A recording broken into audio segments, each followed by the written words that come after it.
You're in Braves country.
Like me, you can't smoke like me. So don't try and be like me. Let's party together.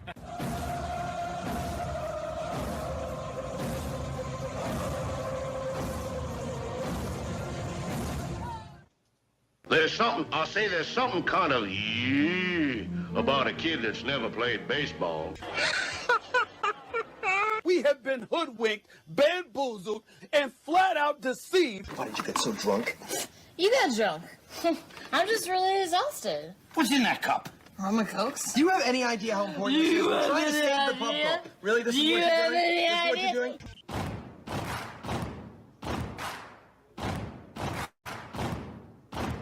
Baseball is a beautiful thing. It's more beautiful in an old park. It's asymmetrical and quirky. But even in a dome with artificial turf, it's beautiful.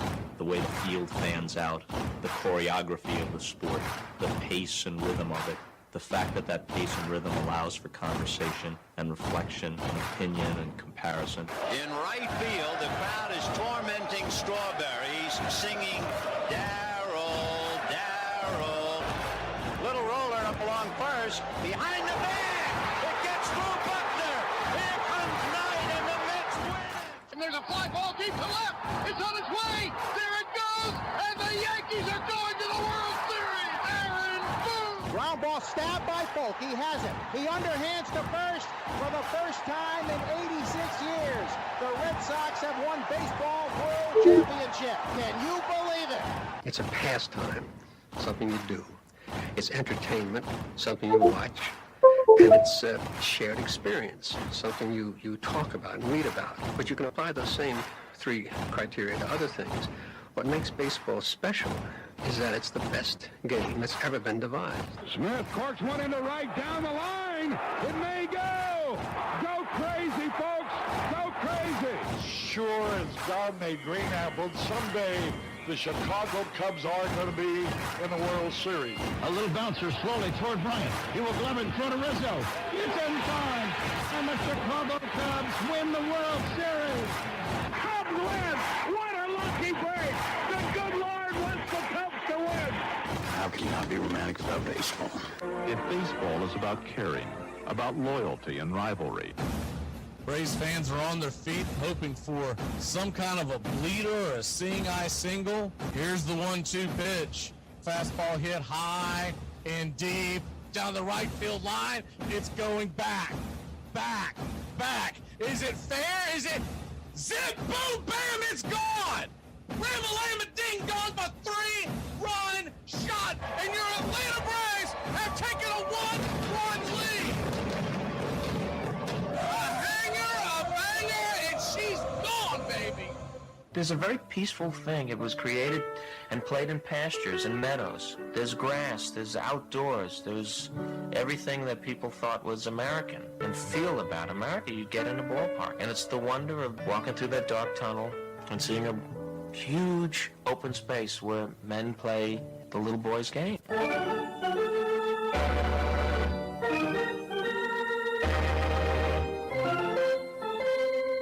I believe in the Church of Baseball. I've tried all the major religions and most of the minor ones. I know things. For instance, there are 108 beads in a Catholic rosary and there are 108 stitches in a baseball. I prefer metaphysics to theology. You see, there's no guilt in baseball, and it's never boring. It's a long season and you gotta trust it. I've tried them all, I really have. And the only church that truly feeds the soul day in, day out is the Church of Baseball.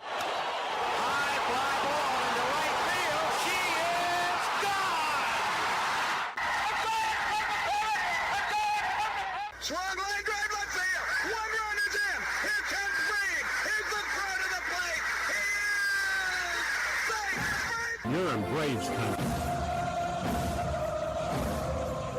If there's a bigger thing going on right now, I don't know what it is. We're down to 1 strike here. Gurriel, the last hope for the Houston Astros. Here's the 0-2 pitch. Swung on, bounced over to Dansby. Dansby fires it over to first, and here comes the dog pile. Fire the cannons in the battery. Do the chop all throughout Braves country. Pop that top. Your Atlanta Braves have won it all. Ladies and gentlemen, welcome. We direct your attention now to home plate. Please remain standing. We call your attention to our bands here today. They will be jointly directed. And now, another fixture. Our national anthem.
At this time, ladies and gentlemen, we'd like to introduce today's teams as participants in this historic game.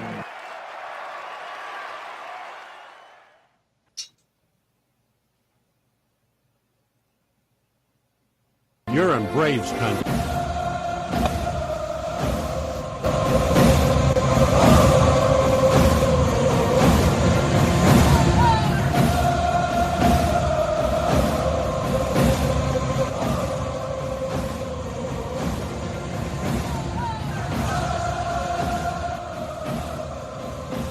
Keep playing like this, we'll be the laughing stock of the league.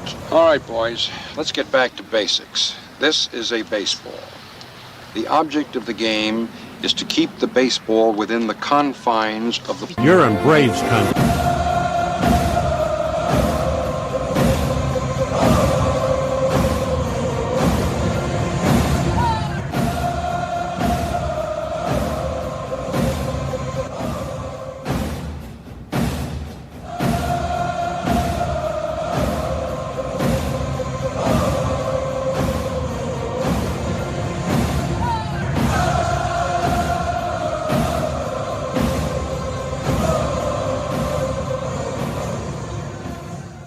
On a beer?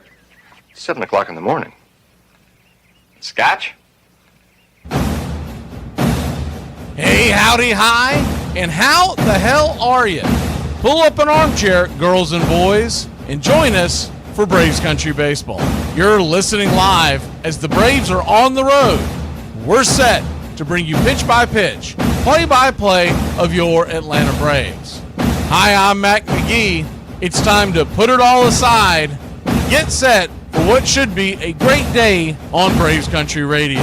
We'll go through the lineups today as the game moves along. Put your click in the chat, slap that like, and let's get ready, Braves Country. We'd like to thank everybody for choosing Braves Country Radio, and a special thanks to all the country club members. Please like on your way in and subscribe, set those alerts, and share Braves Country Radio to help build the crowd so we can continue to bring you the classic call of Braves Country Baseball. Well, it's about that time.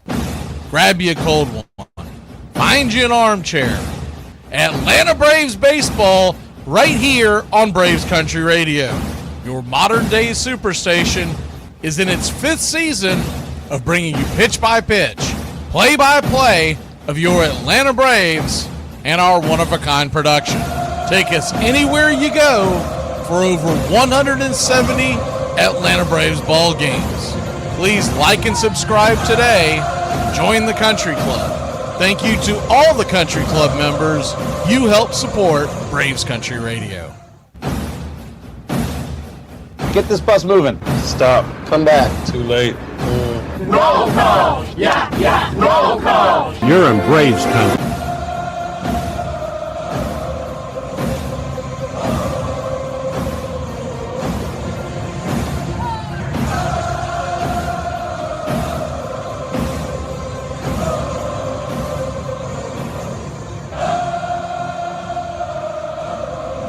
Good afternoon, Braves Country.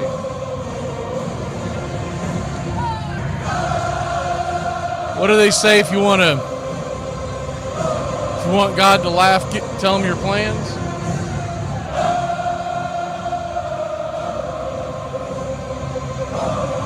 Had a hell of a time getting here today. We'll fly through this quickly. I see Charlie Fritz, Neil Pearson, Birdwell, Helion, Mark Ricky Ricardo, King James Hagan, Justin Green Machine, Neil Pearson, We Parents, Uncle Daddy, Uncle Charlie Fritz, Gary the Real McCoy, Jameson Taylor, YouTube Truther, Rob T. You can't handle the truth.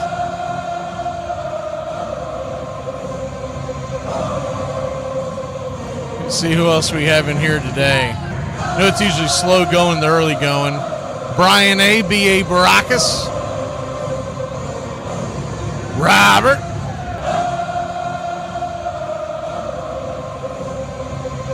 George Pearson,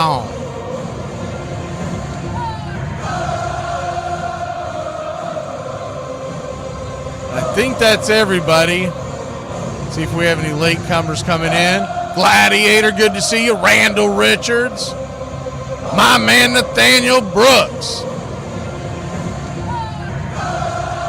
All right, we're just about set for pitch-by-pitch, play-by-play of your Atlanta Braves. As I'm sliding into third here. Had a hell of a time today getting everything ready to rock. That's where we're a few minutes late coming on for the pregame. But we're here.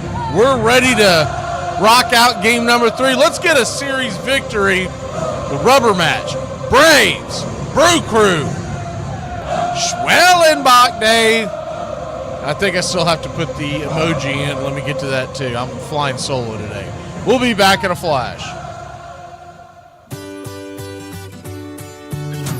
Hey, Braves Country, Mac McGee here for American Rebel Beer.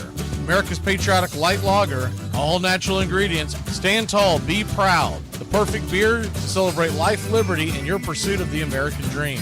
America's patriotic light lager, offering a crisp, clean, bold taste. The perfect beer to celebrate life, liberty, and your pursuit of the American dream. A beer with only 110 calories that tastes like a full-flavored beer and celebrates like freedom.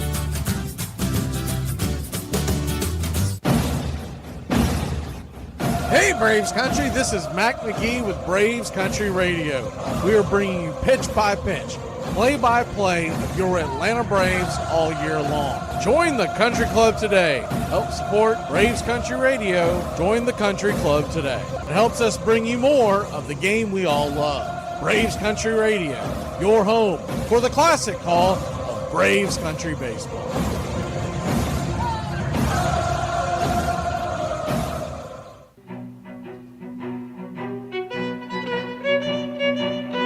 Hey, Braves Country, Mac McGee here for American Rebel Beer. From the mountains to the prairies to your pint glass with white foam, we're bringing back beer with a backbone. All that matters in our brew is taste and a touch of American excellence. American Rebel Beer, born in the USA.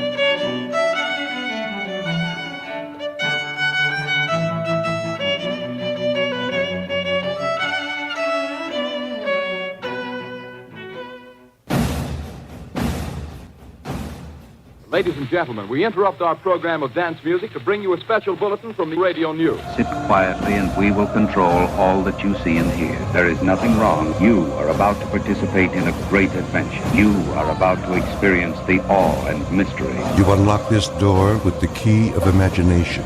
Beyond it is another dimension, a dimension of sound, a dimension of sight, a dimension of mind. You're moving into a land of both things and ideas. You've just crossed over into Adventures in Time and Space. We offer you Braves Country Radio, your home for the classic call of Braves Country Baseball. Hi, folks. Join us now for another Braves ball game. Yes, sir. This is the one we've been waiting for. This is it. This makes you feel like it's spring and baseball. No more measles and free tickets to the circus. You're in Braves Country.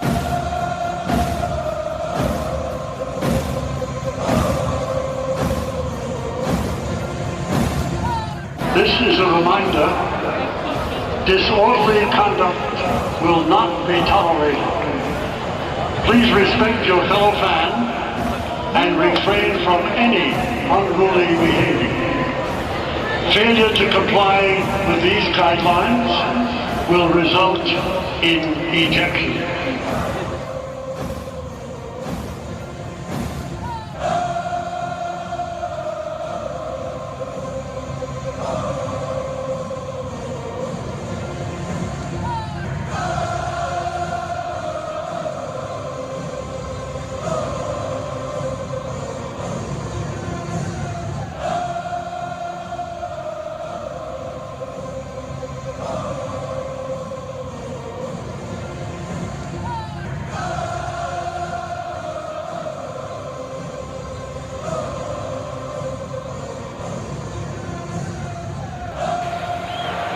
Welcome in, Braves Country. We're just moments away from pitch-by-pitch, play-by-play of your Atlanta Braves. Schwelly Day! If you're a country club member, put up the amount of Schwelly emojis you think he's going to get on strikeouts today.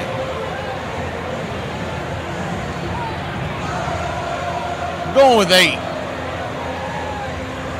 My pick to click. Okay, so we've never seen Chad Patrick. He's a rookie. He's a pretty good pitcher. He's not a big strikeout guy, but he's got a decent strikeout rate.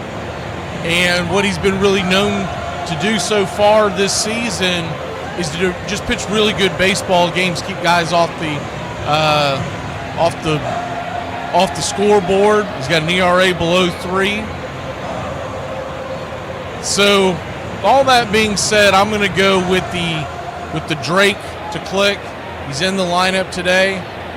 Nobody else has seen Chad Patrick, so why not the Drake? I do like the Ice House in this matchup today, and I like the fact that they moved Michael back below Ozzie Albies on the batting order. We'll go over that here in 1 second. The Braves are going to be batting first in their blue tops, gray pants, Atlanta across the chest in red, tomahawk underneath, outlined in white. Numerals the same on the back, the names in white on the back. We'll be wearing our navy ball caps with the white A representing the city of Atlanta. Milwaukee wearing the same uniforms they've worn the first 3 games, kind of an off-white top to bottom. Brewers across the chest in blue. It's not quite navy, it's just a deep blue, and outlined in gold. Brewers across the chest. Blue ball cap and the famous Milwaukee Brewers logo. I think it's arguably the best in all of sport. The ball cap and the ball glove and the baseball in the center. And if you look closely, it looks like an MB representing Milwaukee Brewers. Chad Patrick's throwing his final warm-up tosses. What we have today on the lineup, it's Acuna in right, Drake behind the plate, Riley at third, Olsen at first, Ozuna, Ozzie, Michael Harris, Eli in left, and Nick Allen. And we're just about set. The pitch-by-pitch, play-by-play of your Atlanta Braves. Yes, sir, it is baseball time in Braves country. And the first pitch on the way to Ronald Acuna Jr. is a swing and a miss strike. It's 0-1. Righty-righty matchup.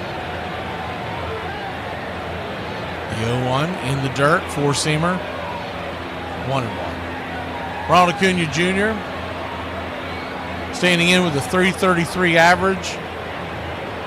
He's got all the protective gear, all in gold, accented with red. The 1-1. Swing, fouls it away. Cutter. It's 1-2. Phillies lead the Cubs 4-0. A couple of early games already underway. They are in the 4th inning. The 1-2. Swing. Four-seam fastball, 96 miles an hour.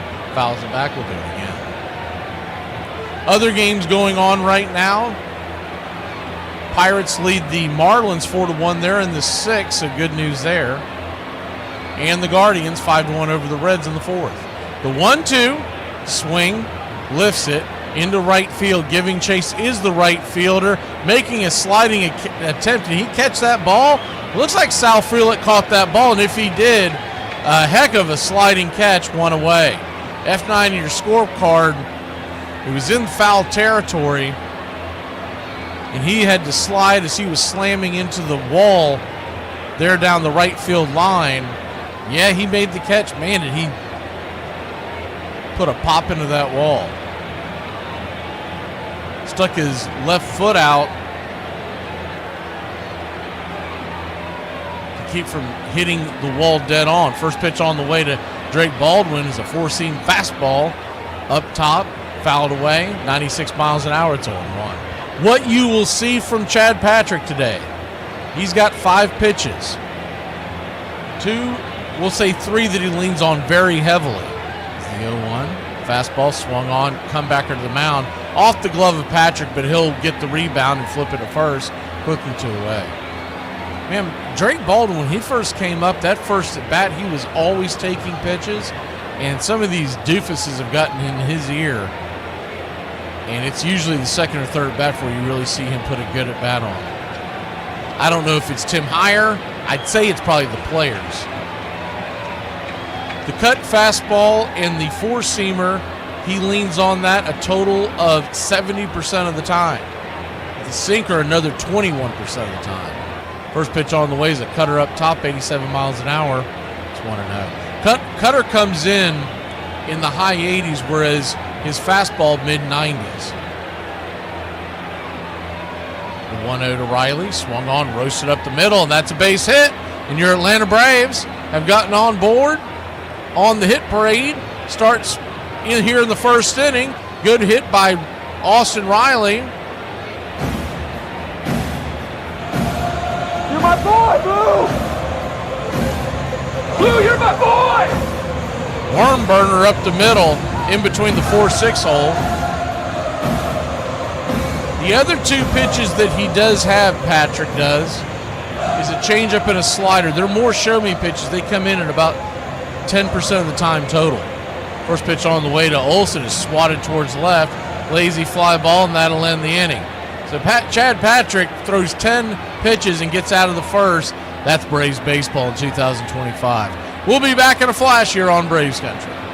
I'm sorry, I'm such a bad host. Can I get you guys something to drink? Oh, please, you're fine. I'll have a water when you get a second. Water? Got it. Dalton, did you want a water or anything? I'll do a root beer float. You can't just go to someone's house and ask them to make you a root beer float. Oh, I didn't know that. I mean, I would. I just don't have root beer. Oh, okay, it's fine. I'll have a milkshake then. Dude, pick a household drink. I don't know which ones are. What did you get? Water. Water? Okay. Do you have ice? Yeah, I have ice. I'll do a snow cone then. To the 98% of people who follow me but don't talk to me, who are you? Do you like taco?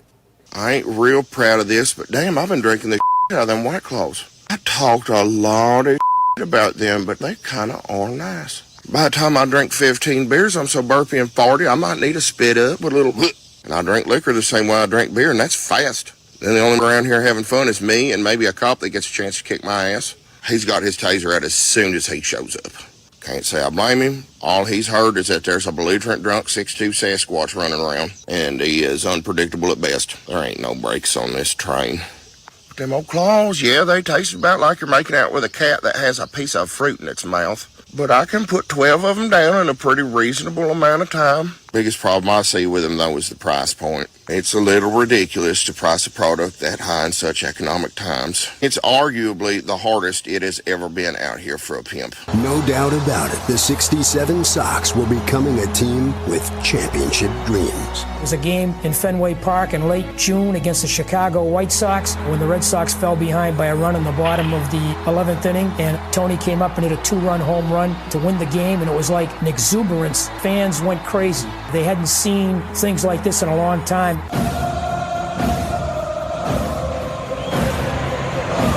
Let's go to Schwellenbach, Texas, and first pitch on the way from Spencer Schwellenbach is swung on and fouled back. It's 0-1. Bryce Terang, the batter, OPS of 693 on the year. 4 home runs. It'll be Terang, Churio is the 0-1 down below. 1-0. William Contreras is the designated hitter today, but he is in the 3 spot. 1-1, outside wide to him. Bowers, cleanup hitter, is in left today, not the DH. Hoskin at first, Frelick in right, Durbin at third. Ortiz, our nemesis, batting 8th and at the shortstop position is the 2-1. Chops it over towards the deep part of the shortstop hole. Good attempt by Nick Allen, but Terang's going to beat that out for an infield single. He had a long way to go. Wait a minute, did they call him out? I guess they called him out. Milwaukee wants to see if they want to challenge this. Yeah, well.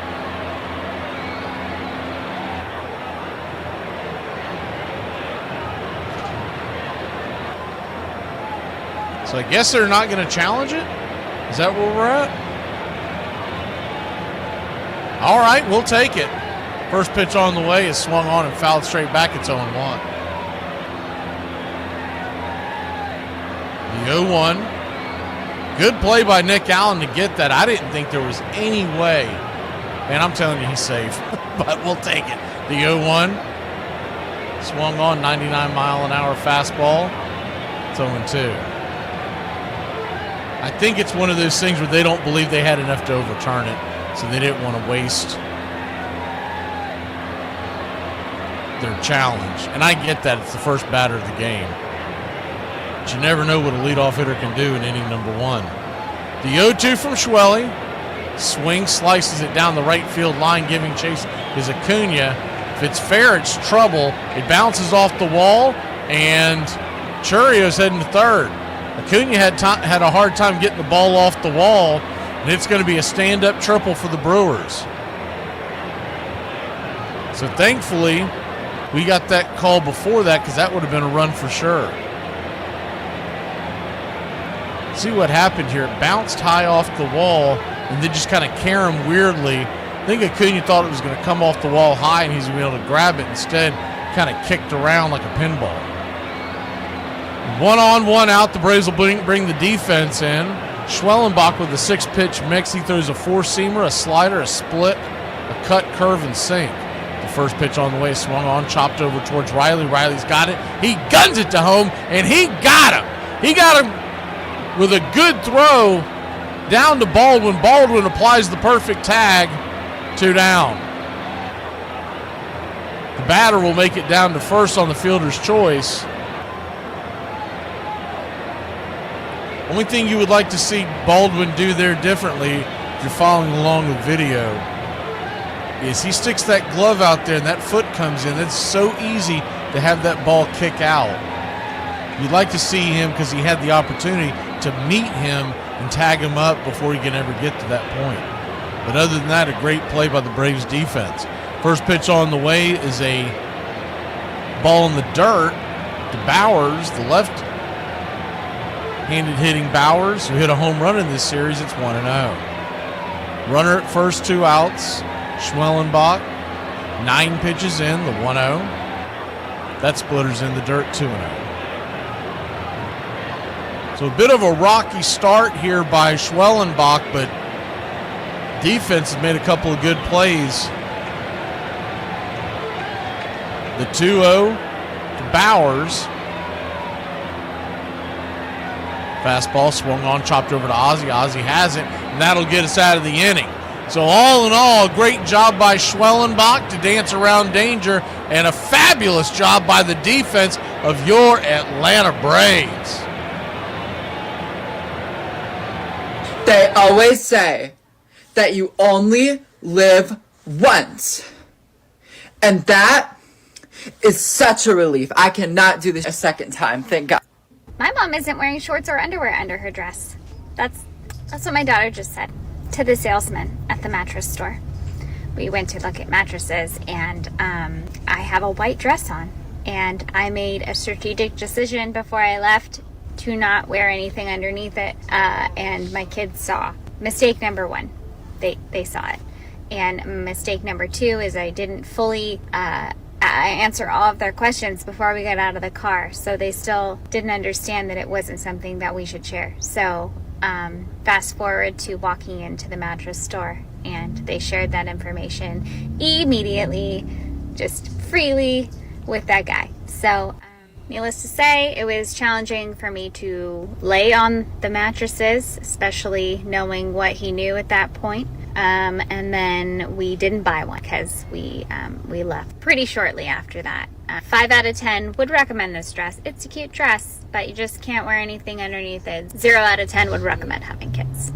I don't mean to brag, but my videos are enjoyed by well over 4 people worldwide. When Detroit began to burn to the ground in July of 1967, Willie Horton, still in his uniform, walked the streets of Detroit pleading for peace among African Americans in the community, and it went for naught. And that really was the beginning of a summer of tremendous unrest.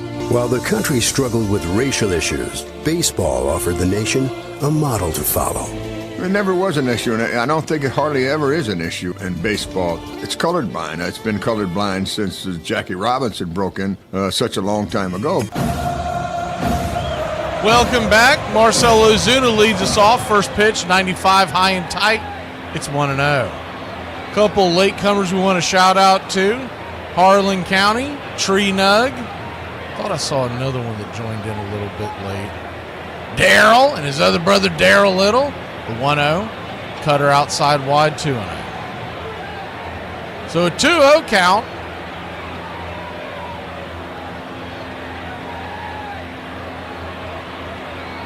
Randall Richards, I don't think we got you earlier.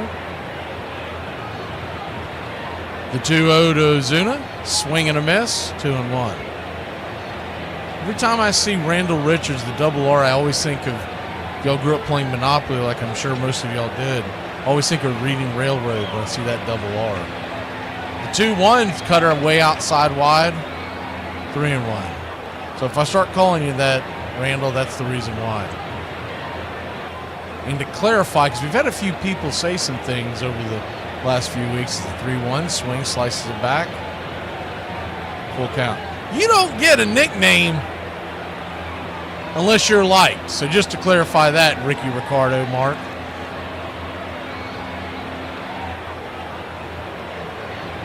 We have some of these trolls come in. We're not giving them nicknames, right? Full count to Ozuna. Braves and Brewers scoreless in the second. The payoff pitch. High and out of the zone. Ball 4. So not a base hit, but our first walk of the game. So let's go ahead and break out the big bear, the big zoo.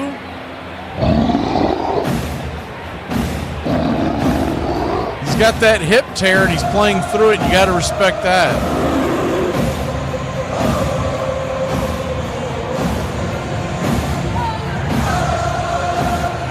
Lose him in free agency or via trade, I'm going to miss the hell out of Ozuna. I can tell you that right now. He's one of my favorite players. I love his approach. He normally makes you pitch to him. Ozzy Albies the batter, righty lefty. First pitch on the way, 96, top shelf. Called for a strike. It's 0-1. I wish we would get some news that they're going to extend him, but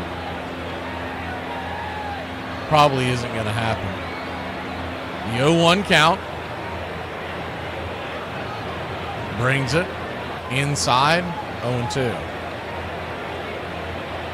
Because I would much rather keep Ozuna as the designated hitter and trade Sean Murphy than to keep Sean Murphy, put him at DH/catcher.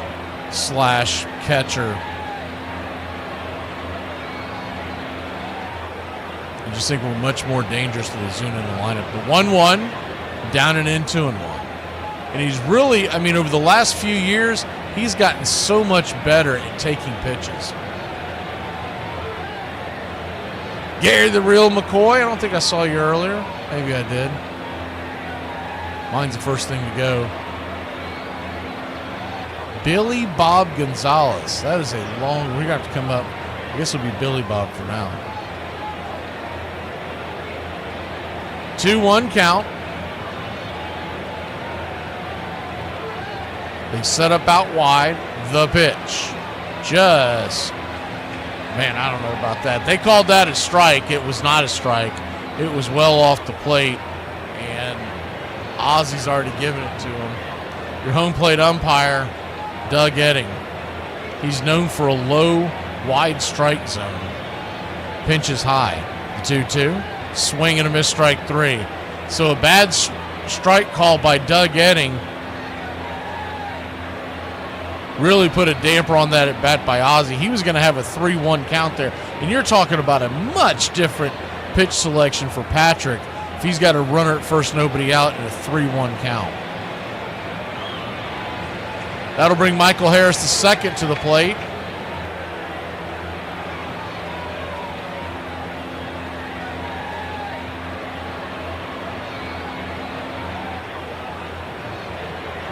Harris digs in, first pitch on the way, swings at the 96 mile an hour, pops it back foul. It's 0-1.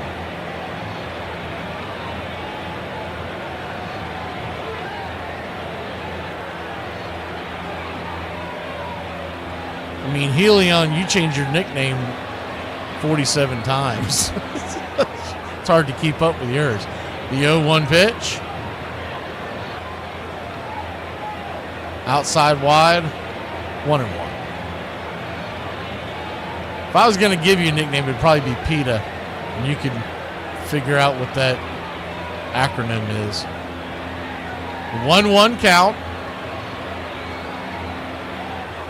Swing, lifts it high and deep into right field. Does it have enough? Get up, get up, get up. She's gone. A 2-run shot by Money Mike. All right, Braves country. How about that? He got that thing up in the zone and it just kept going and going.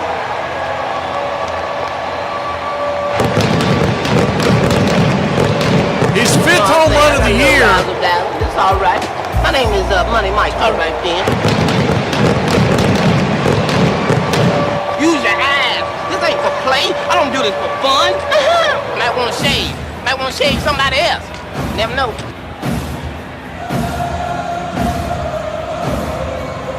Man, oh man alive. First pitch on the way to Eli White. It's inside for a ball. It's 1-0. 413 happy feet and 102 miles an hour off the bat.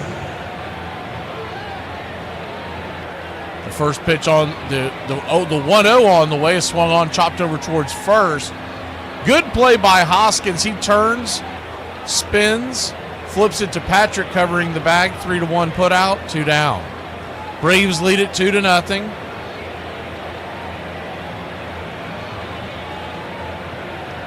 Patrick got that ball high in the zone and he was able to get under it and shove it over the right field wall. Nick Allen, your batter. Patrick's still at a low pitch count, but we do have the 2-0 lead, which is key as the first pitch on the way, high and inside to Allen. It's 1-0. We really don't want to see the back of their bullpen.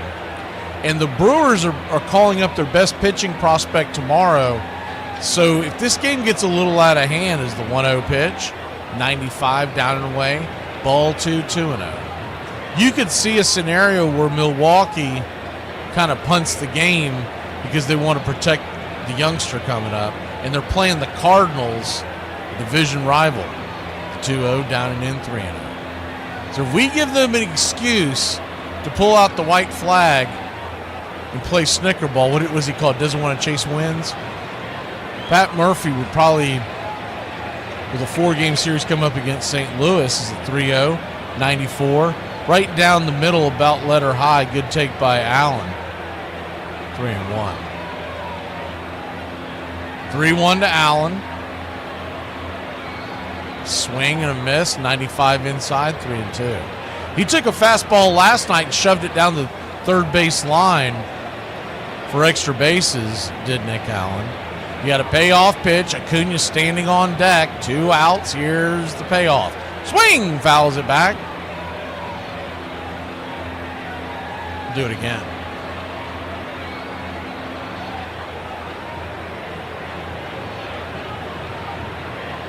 Braves 2, Brew Crew nothing. The payoff pitch high and inside almost gets him in the noggin, but instead he'll bend out of the way, head down to first, and that's how you get things going here with Acuna coming up to the plate. Hitting? Not about muscle. It's simple physics. Calculate the velocity v in relation to the trajectory t, in which g, gravity, of course, remains a constant. It's not complicated.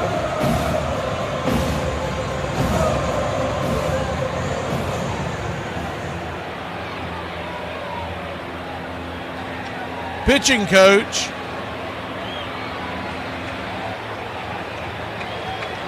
Chris Hawk coming out there to talk to Chad Patrick, get him to settle down a bit.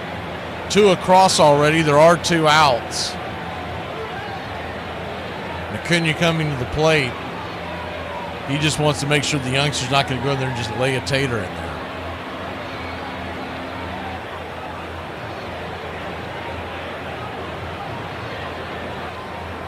Patrick is at 33 pitches now, so he's had a long inning here. Remember, it was just 10 pitches for inning number 1.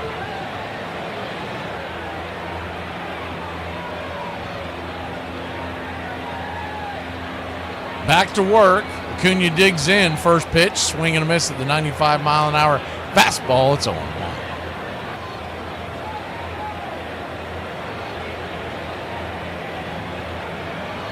Infield back into the left, so there's a huge hole on the right side as they're holding on Nick Allen. Cocoon, you can just chop it over there. It's going to be runners on the corners. The 0-1. Cutter way outside wide. Tried to get him to chase. 1-1.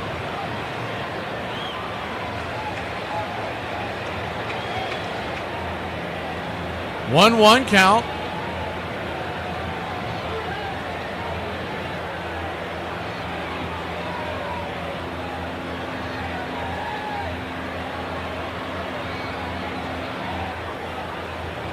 Welcome in, Darcy. Billy Bob.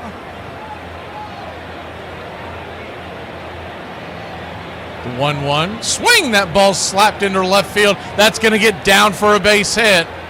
Right to the left fielder, Bowers, pretty quickly. So Allen will have to slam on the brakes at second. We got runners on first and second, and 2 outs. Bravo.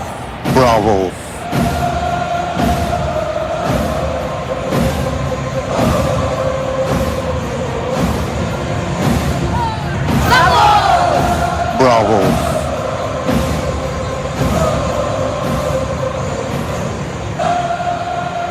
That'll bring Drake Baldwin to the plate. First pitch to the Drake is up top. Cutter misses high. It's 1-0. Drake 0 for 1 on the day. Righty, lefty, runners on first and second. He grounded right back to the pitcher his first time up. Patrick's going to step off the bump for a second. That'll cost or classify as one of his moves. Good speed on the base paths. The 1-0 to Baldwin in the dirt, 2-0. 2-0 count. Baldwin now batting .297 on the year with 7 homers, 18 RBI, and 840 OPS.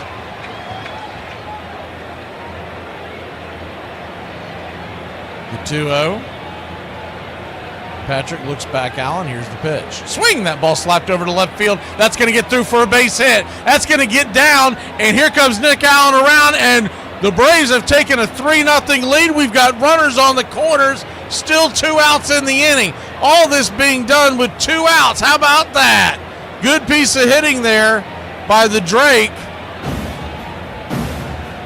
You don't like the Drake? I love the Drake. How could you not like the Drake? Rules the Drake. The Drake is good. Hit them where they ain't. The defense was playing him to pull. We've talked about that in the past, that it still surprises me that these teams are still playing him to pull. He doesn't pull the ball much. He does in the air, but usually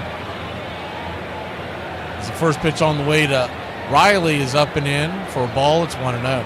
Usually Drake takes what you give him. You pitch him outside, he sends it to the outside. Sends it to left field, I mean. You go inside, he'll pull it. The runners on the corners, 2 outs. The 1-0 to Riley after the high inside pitch. 95-mile-an-hour fastball. Blows it right by him, swing and a miss. A touch behind that. It's 1-1. Patrick now at 41 pitches, and not to mention, that was pitch number 31 of this inning. The infield back into the left, playing Riley to pull. Straight away and deep in the outfield. The 1-1. Swing. 4-seam fastball. Fouls it back. It's 1-2.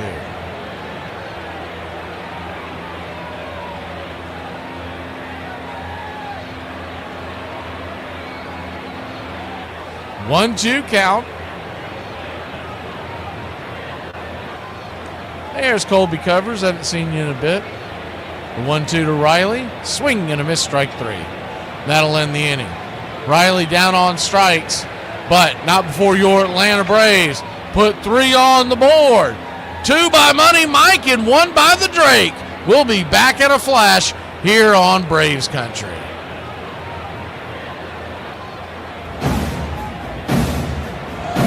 What they know about that? God bless you, Mike. Keep your game tight. Never know. People often ask, what's the best way to handle a coworker who clips their nails at work? Well, I'm going to share with you the one sentence I use that works every single time. This ain't your mother bathroom. Do that shit at home. Did you know in the 80s we didn't even drink water? It just didn't happen. Like, I didn't have a support water bottle with me all the time. I didn't wake up and chug a huge glass of water. I didn't even worry if I was hydrated because I didn't even know hydration was a thing. I drank milk. I drank orange juice. I drank pop. Maybe during gym class, if you were really hot and sweaty, you would run over to the drinking fountain and you would suck that thing dry. But otherwise, like, we just existed and water didn't matter.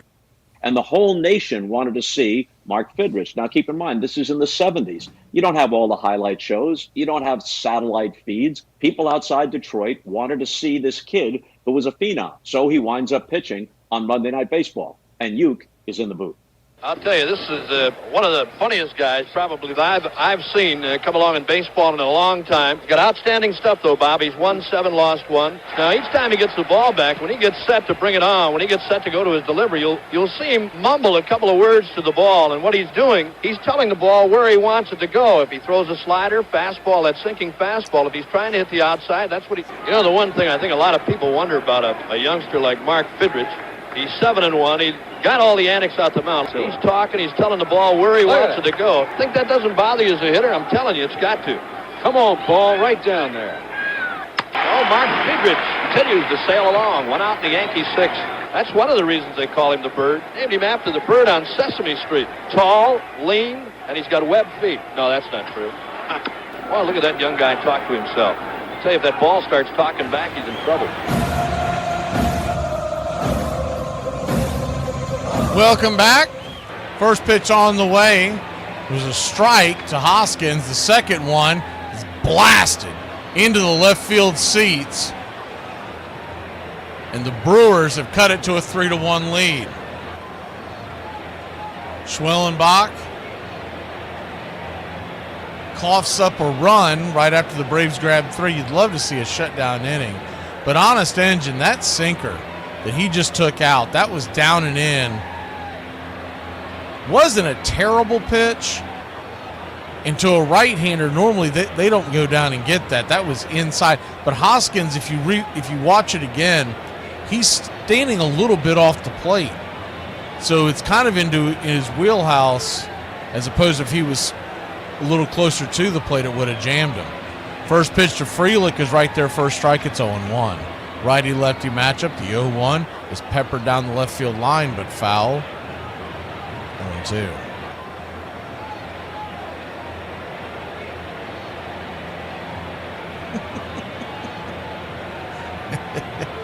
Colby. The 0-2 count. Kicks and fires in the dirt. Good night, Irene. Goes to the backstop. 1-2. That pitcher's nowhere near the zone. Sal Frelick batting .284 on the year with 4 homers, 21 RBI, a .738 OPS. The 1-2. Swing, slaps it over towards short. Allen's got it, quickly flips it over to first, and it's a 6-3 put out. 1 away. Schwellenbach still 0 strikeouts so far. That's not typical of Schwellenbach. Not that that's the end all that beats all, but it really takes some pressure off the defense. First pitch on the way is a 98-mile-an-hour fastball. So 0-1.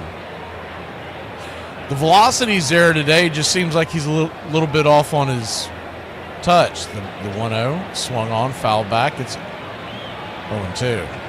Durbin, the third baseman, batting .208 on the year. 2 homers, 22 RBI, a .618 OPS. Number 7 hitter today. The 0-2. Swing and a miss, strike 3. Speak it into existence. His first strikeout of the day. 99. Schwellenbach was sick of not having one of those Ks. Swing and a miss.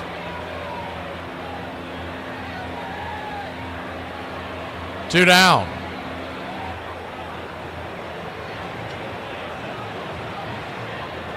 Two down.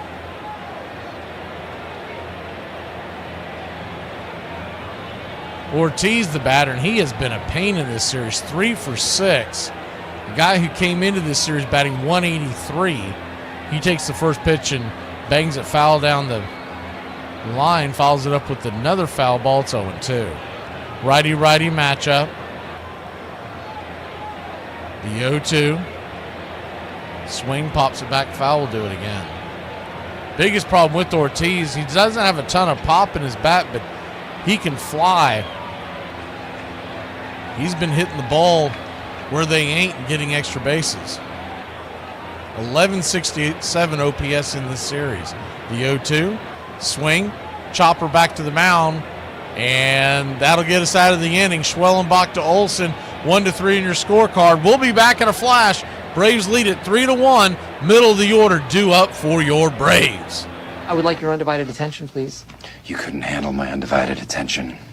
Does Dale Murphy belong in the Hall of Fame? He led the National League in games, at-bats, runs, hits, extra base hits, RBIs, runs created, total bases, and plate appearances in the 1980s. He went to 7 All-Star games and won 5 Gold Gloves in a row. He also won 4 Silver Slugger Awards in his career. He led the National League in home runs twice, RBIs twice, slugging percentage twice, and OPS once. Only Mike Schmidt hit more home runs between 1980 and 1987. Only Rickey Henderson scored more runs. Only Schmidt and George Brett had a better slugging percentage. Only Schmidt, Brett, and Eddie Murray had a better OPS plus. The only other back-to-back MVP winner outside of Cooperstown is Roger Maris. You gonna quit drinking? Don't be ridiculous. I'm gonna quit waking up.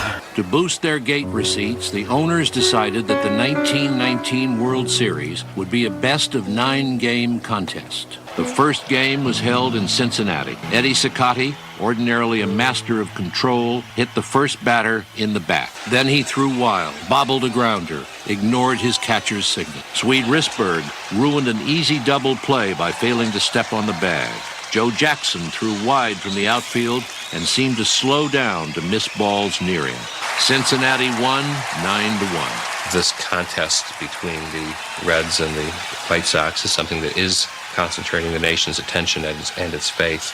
It was visible from the very first pitch, the first game, when the signal was put in, and Eddie Cicotte hit the first batter, and that was the signal to the gamblers that the fix had worked. The only thing that the gamblers did wrong with that series, from their own perspective, is that they made the mistake of letting the Reds win the first game, because that drove the odds down. And if the White Sox, the Black Sox, had won the first game, Rothstein and his cohort would have made a hell of a lot more money.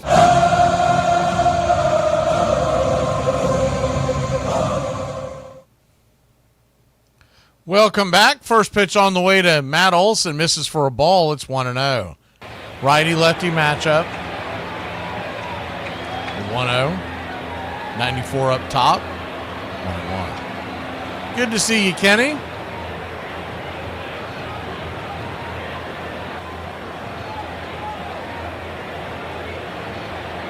One. Swing, pops it up. Into shallow center field, coming over, making the catch is the shortstop Ortiz. F6, 1 down.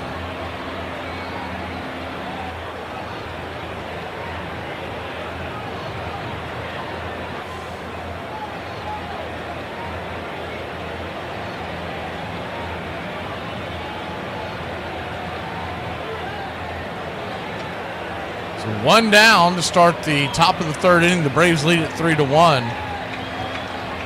Marcell Ozuna, the batter. He walked his first time up. He takes the first one, P at the knees, 95. It's 0-1. Roof is open today here in Milwaukee. Beautiful sunshiny day. Supposed to get up into the 70s. The 0-1. Swing laced into center field, and that's down for a base hit.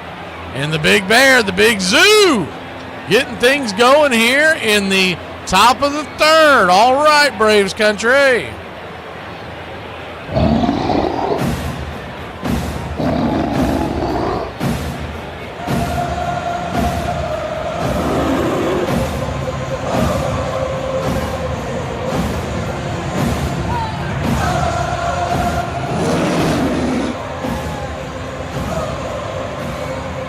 Ozzie Albies the batter. First pitch on the way to the Wiz is swung on and sliced foul and out of play. It's 0-1.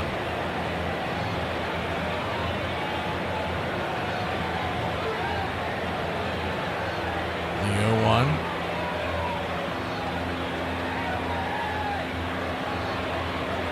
Kicks and fires. Swing, fouls it back. 95-mile-an-hour fastball. Top shelf. It's 0-2.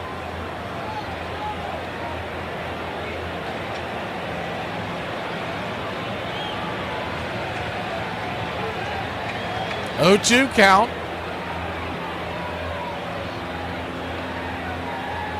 Patrick brings it. 95, swing, fouls that one back. Do it again.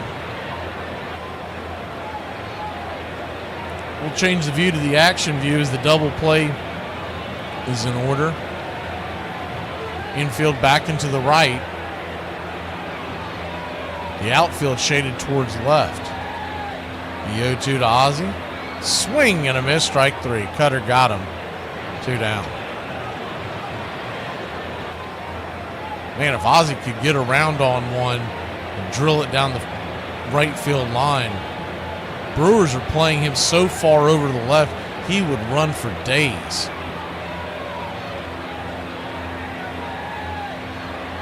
Two down, and Michael Harris, who hammered a pitch into the second deck his first time up for a 2-run home run, stands in. First pitch on the way is a 95-mile-an-hour fastball. Foul back out of play. 0-1.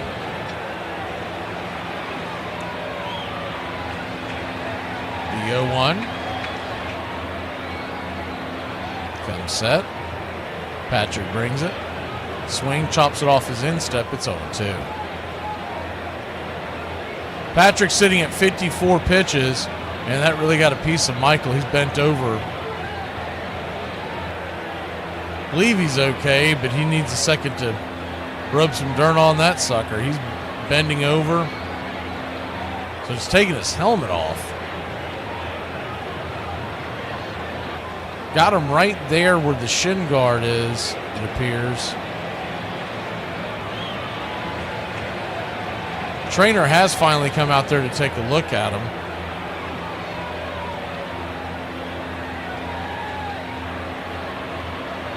He says he's all right, so we'll see what happens here.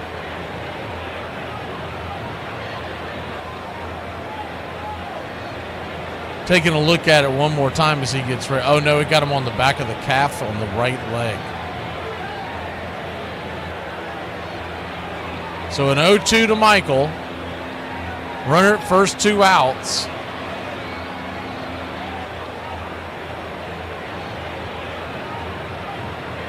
Patrick brings it. High and outside, 1-2. Patrick right now is about 10 pitches north of where he wants to be here in the third inning.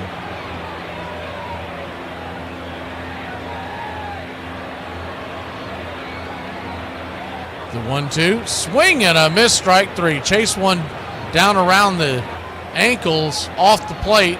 That'll end the inning. Braves lead at 3-1. 9-1-2 hitters due up for the Brew Crew when we return. Kind of stuff that keeps me up at night. So today we talk about the gloveless Gus Weighing. Nicknamed Cannonball, Rubber Arm Gun, he played for 9 different teams between 1887 and 1901. In his first taste of professional baseball, he was pretty much Jekyll and Hyde. In 32 starts that year for the Charleston Seagulls, he posted a .76 ERA, but I can't imagine how, considering he hit 25 batters and threw 43 wild pitches. In 1888, on July 31st of that season, he cemented his place in baseball lore when he threw a no-hitter against the Kansas City Cowboys. A couple of years later, his life took a turn for the worse when his mother and brother passed away. This led to him being arrested for disorderly conduct after he drunkenly confronted an umpire after a game. Then there was the incident where he's arrested for vandalism of a painting in a Buffalo tavern. Not too long after, he was arrested for stealing pigeons from a Louisville pigeon show. 2 years later, he made history when he was the first player to make 3 consecutive starts for 3 separate clubs: the Philadelphia Phillies, the Pittsburgh Pirates, and the Louisville Colonels. His final years in baseball would be spent between the minors and the majors. In that time, he played for 5 more Major League Baseball teams. 4 times he won more than 30 games, 7 times he won more than 20. He started 505 games in his career and completed 449 of them. He holds the record for the most career hit batsmen with 277 and is tied for 5th all-time in most career wild pitches. Did I mention he was the very last player in baseball history to play without a baseball glove? Grab ball. Great play by Robinson. Look at that. Oh, great day in the morning. What a play. The sign from Simmons. And the 2-strike pitch. is hit in the air to left. Ben Oglivie coming on. He's waiting. He's waiting. He's got it. And the Brewers win the Eastern Division Championship and a very, very happy Brewer Club. The final, Milwaukee 10, Baltimore 2, and California, here they come. You're my assistant, okay? You're supposed to back me up and go get me juice boxes when I tell you. Now go get me a juice box. You know who you're talking to. I'm talking to the juice box guy. Welcome back. First pitch to Haas from Schwellenbach was there for a strike. He'll follow that up with a 98-mile-an-hour fastball, P at the knees on the outer edge. It's 0-2. Schwellenbach just one strikeout so far, 2 innings, 2 hits, an earned run off a solo shot by Rhys Hoskins. Braves lead it 3-1. The 0-2 four-seam fastball misses just outside, 1-2. 1-2 count. Swing and a miss, strike 3. Got him with the splitter, down and in, 1 away. So far, it's been 3 runs, 5 hits, no errors for Atlanta. 1 run, 2 hits, no errors for Milwaukee. Patrick has walked 2. He also has 4 strikeouts.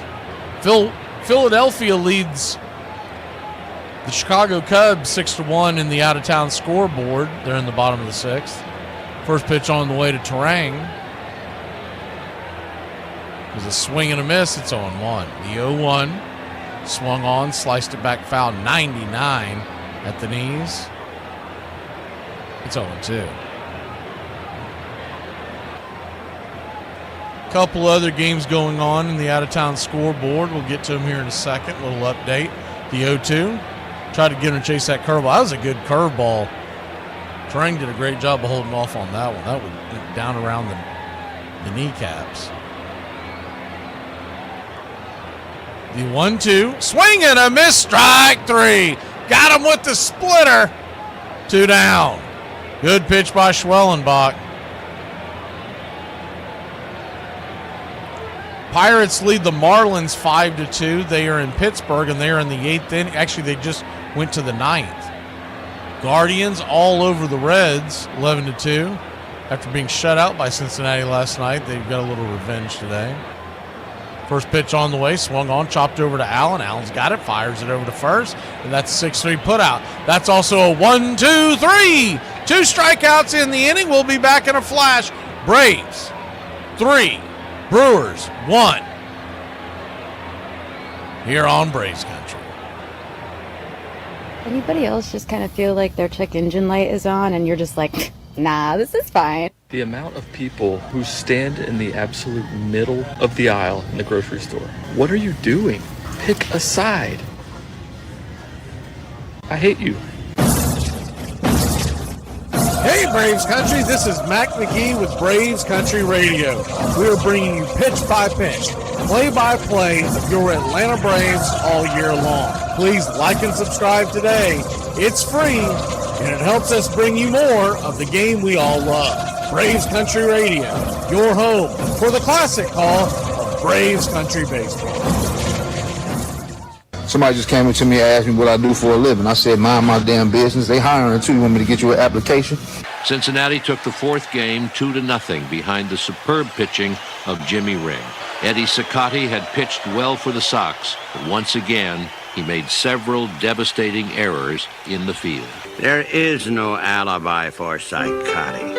He pitched a great game, a determined game, and one that would have won 9 times out of 10. But he brought the defeat crashing down upon his own head by trying to do all the defensive work. He made the wild throw that gave the Reds their opening, the only real one they had. And he followed that up by grabbing a ball thrown from the outfield and deflecting it past the catcher. A high fly to left, blown by the wind over the head of Jackson, who was playing close in, followed, and Chicago was beaten. 3 White Sox, Felsch, Gandil, and Shoeless Joe, all of them conspirators, had managed hits that afternoon. Only at bat did Jackson evidently forget the script.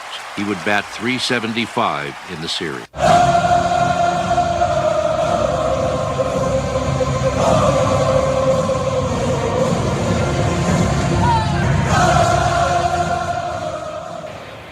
Welcome back. First sinker to Eli White. He's right in there for a strike. It's 0-1. Eli grounded out his first time up. The 0-1. Grabs the outer edge. 0-2. Now both cannot be true. The first pitch was inside for a strike. The other one was outside for a strike. One of those is the ball. The 0-2 count. 95 misses out wide. 1-2. You got to give the batter something. You can't defend a 19, 20-inch plate. The 1-2, 95 outside, wide, 2-2. Tried to go to that same spot. Braves lead it 3-1. We're in the top of the fourth. Just getting going here in the fourth. It'll be Eli Allen as the 2-2. Fouled off. Do it again. Eli, Allen, and Acuna due up in this inning if anybody gets on. The Drake.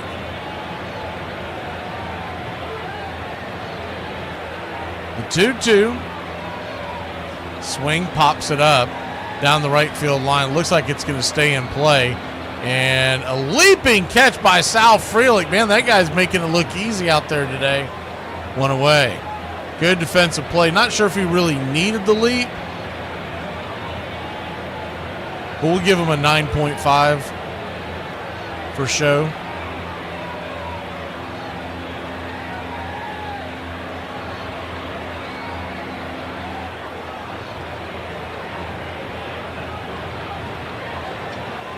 First pitch on the way to Nick Allen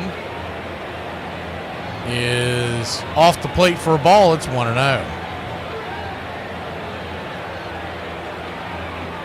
The 1-0. Swing and a miss. 94-mile-an-hour fastball up top. It's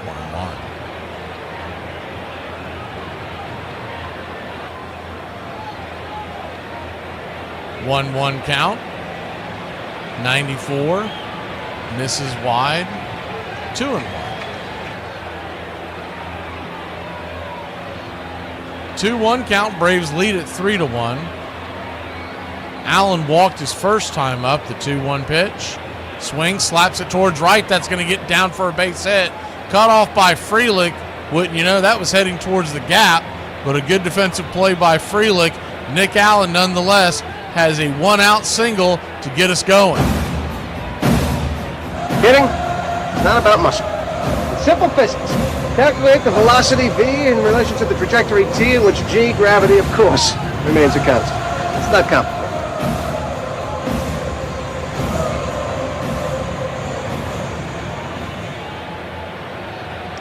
First pitch on the way to Ronald Acuna Jr. swung on and hammered high and deep. Get out, baby. Get out, get out, get out. Get gone. A 2-run shot. Your Atlanta Braves have taken a 5-1 lead. A hanger, a banger. Bravo. She gone. 416 happy feet. Bravo. Number 6 on the year for Acuna Matata. No worries for the rest of your days. The pitch came in on the inside part of the plate, and Acuna just got around on it. Looked like it was his cutter. That'll bring the Drake to the plate. Drake swinging a miss at his changeup in the dirt. It's 0-1. 2 runs across, still just 1 out.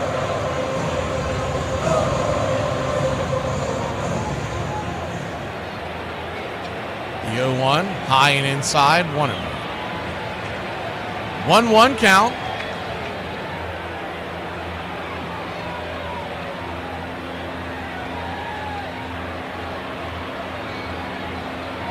Pitch on the way to Drake is a changeup.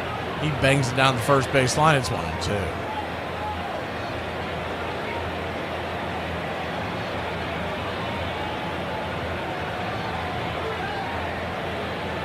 The 1-2.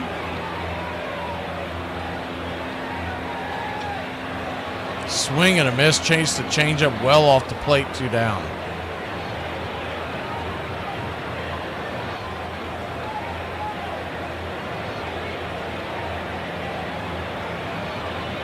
The 2 down.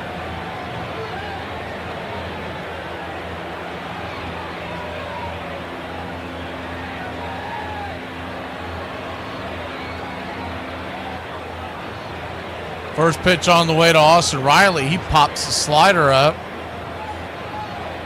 Back behind home plate, it's 0-1. Righty-righty matchup. The 0-1.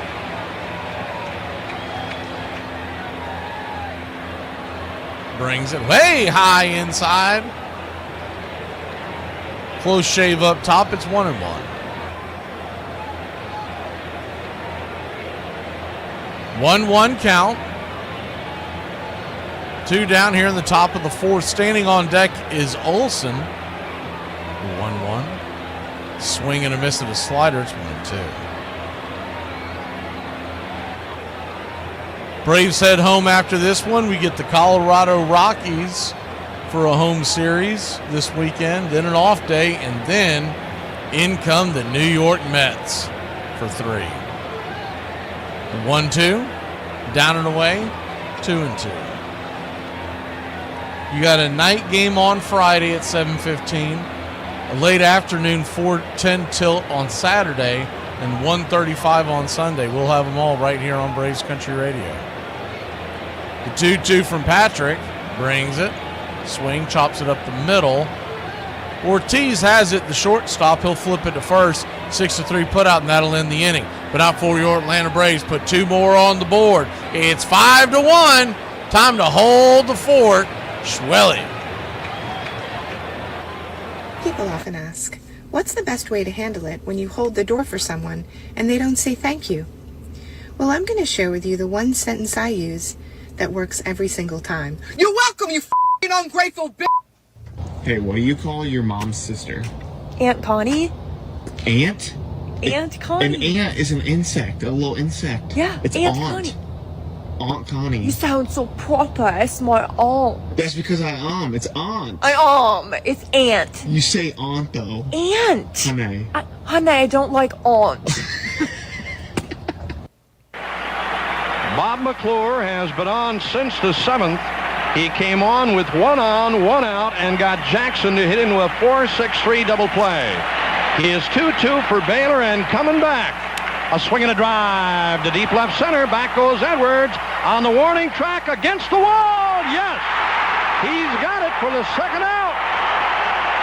There is the move of this game. Harvey Keene going to Marshall Edwards here in the 8th inning with the injury to Gorman Thomas. That ball is in the gap for extra bases, and Marshall Edwards hauled it down against the wall.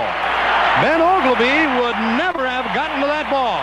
It was Marshall Edwards with a leap against the wall to haul it in, and there are now 2 away for California in the 8th. Here we go from the stretch. The pitch to Murray. A swing and a drive to center. Robin chasing. Long run. He's got it with a diving catch. And Nieves has made history here in Baltimore. A diving, sensational catch by Yount to preserve the no-hitter. Hey, Braves Country. We're bringing you Atlanta Braves baseball all year long. That's Braves Country Radio, your home for the classic call of Braves Country baseball. First pitch on the way to Contreras is right there for a strike. It's 0-1. Righty-righty matchup, the 0-1. 98 off the plate, 1-1. Shadows are starting to creep across home plate. So the next couple innings, the pitchers should have the advantage. 1-1. Up top, that hit the strike zone. Another bad call by Doug Edding. He gives you low and outside, just doesn't call it a straight strike zone. Every bit of that ball was in the strike zone in the top corner. Maybe he's having a hard time seeing it too. The 2-1 pitch. Braves lead it 5-1. Swing.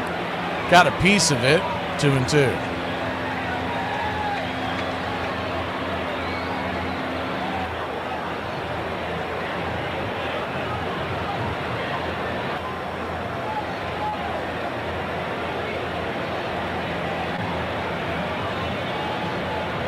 2-2. Splitter down and in, full count. So full count.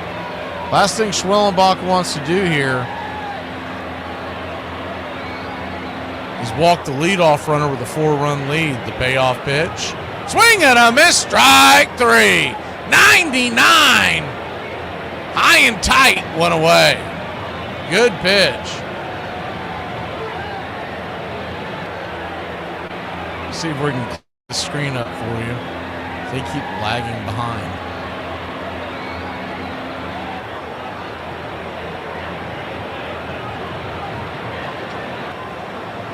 Schwellenbach back to work.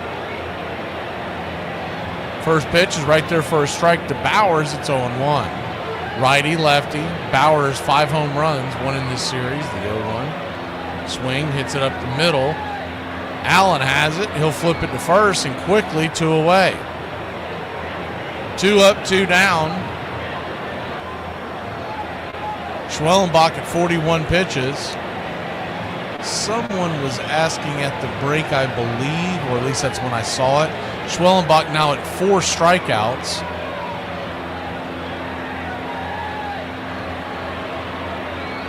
I think it was one of you guys talking about gambling. I believe his over-under today was 6.5. First pitch to Hoskins, swing and a miss, 99 up top. It's 0-1.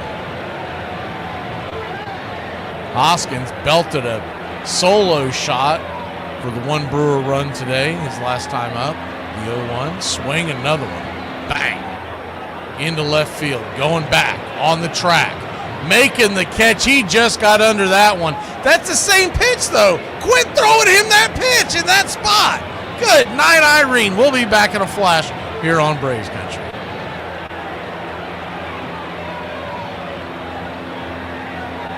Hey, y'all. It's time for Appalachian Word of the Day. The word of the day is European. Hey, man, watch what you're doing. You're too close. European on my boot. Isn't it horrible when your only friend has the audacity to actually have other friends? Like, what?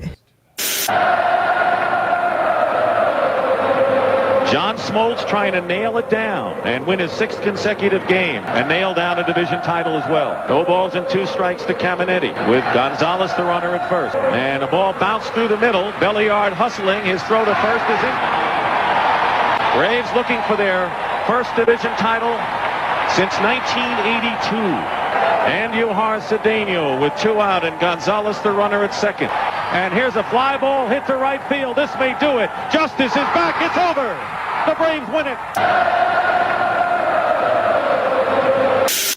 I promise you, when I catch you, let me tell you what I'm going to do. I'm going to punch you in your mouth and your solar plex. Be prepared. Pitch to Molly. A swing and a base hit to right. 39 straight for Molitor on the first offering from Kenny Schramm. Back in against Mesa, who is working from the windup. The 0-1 pitch. Swings, and there it is! A base hit in the right center. He's done it. 3,000 for Robin. Robin Yount has just become the 17th player in baseball history to reach 3,000 base hits. Being congratulated and mobbed by his teammates and still being saluted by this great throng here at County Stadium. What are you so happy about? I'm just a happy guy. Since when? Yesterday. Seriously, I'm getting ready to get pissed off. Matt Olson will come to the plate to start the top of the 5th, and the shadow is across home plate.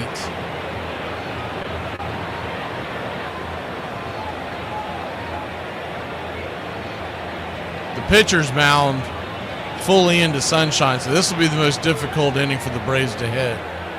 Patrick's having an issue with this pitch calm. Maybe he'll take enough time where the sun will go back through.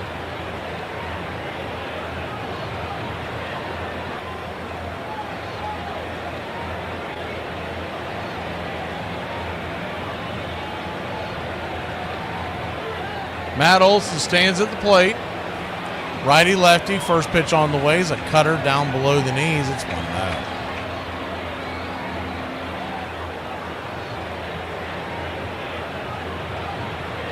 1-0. Kicks and fires. In the dirt, change up 2-0. Trying to get him to chase down Olsen 0 for 2 with the line out and a fly out. The 2-0 pitch. 94 up top. That time he gives the strike up top in that corner. It is a strike as Olsen grimaces, but he hasn't been calling it. I'm sure that's what Olsen's thinking as he's out there watching it unfold on his end. 2-1's in the dirt, 3-1.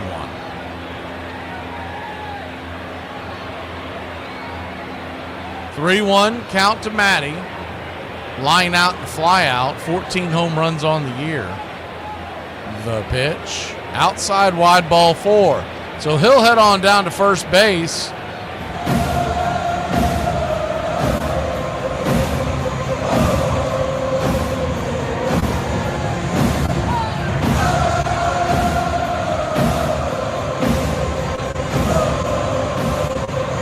Marcell Ozuna, the batter.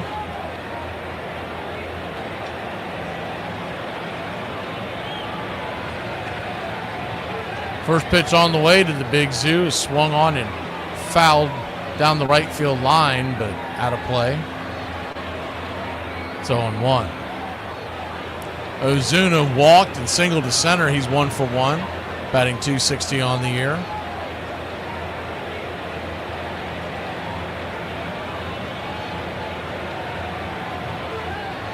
The 0-1 misses high, 1-0.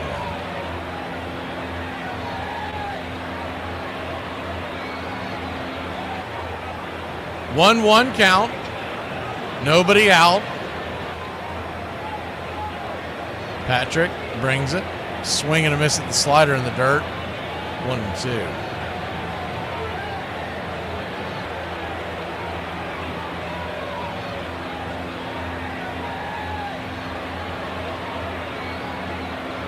Ozuna's OPS is up to 825 these days with 30 RBI. Sitting on 10 home runs for a minute. The 1-2. Swing. Pops it back foul. Out of play. He'll do it again.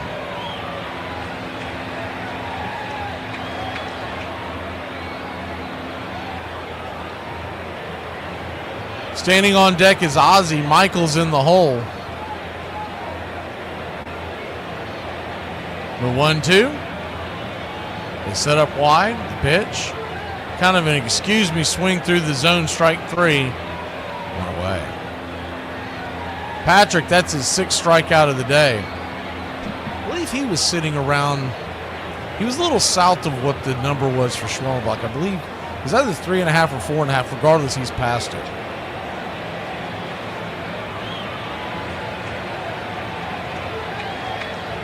Ozzie Albies comes in. Open stance from the left side. First pitch on the way. Swing. A comebacker. It goes off the glove of Patrick. He drops it. Flips it to second. And it's a wide throw. And everybody's going to be safe. So it's going to be an E1 on the play. Ozzie heads down to first. Olsen's at second. And the Braves got something cooking here.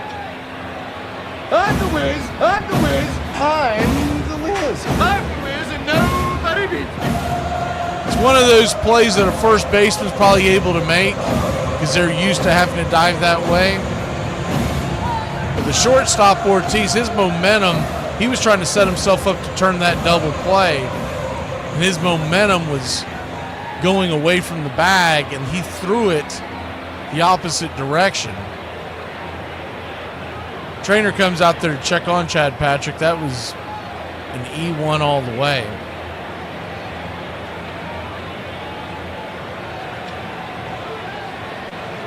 Ozzie would have liked the base hit, but that's the first error on the Brewers today.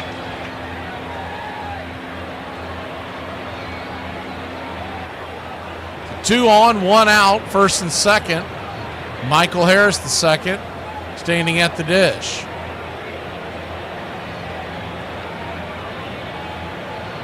First pitch on the way to Money Mike is outside wide, changeup misses. It's 1-0.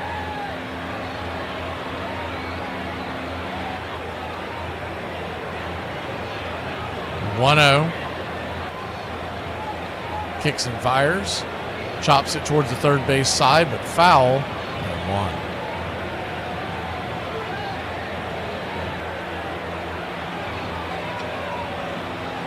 1. 1-1 count.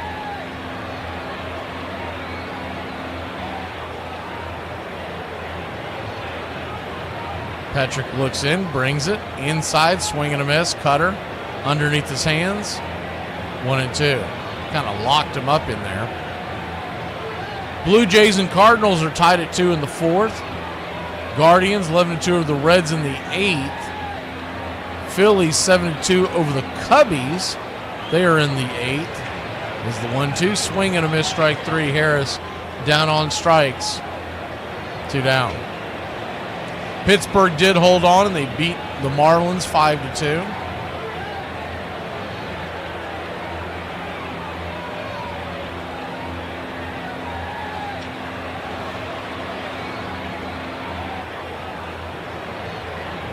Two on, 2 out.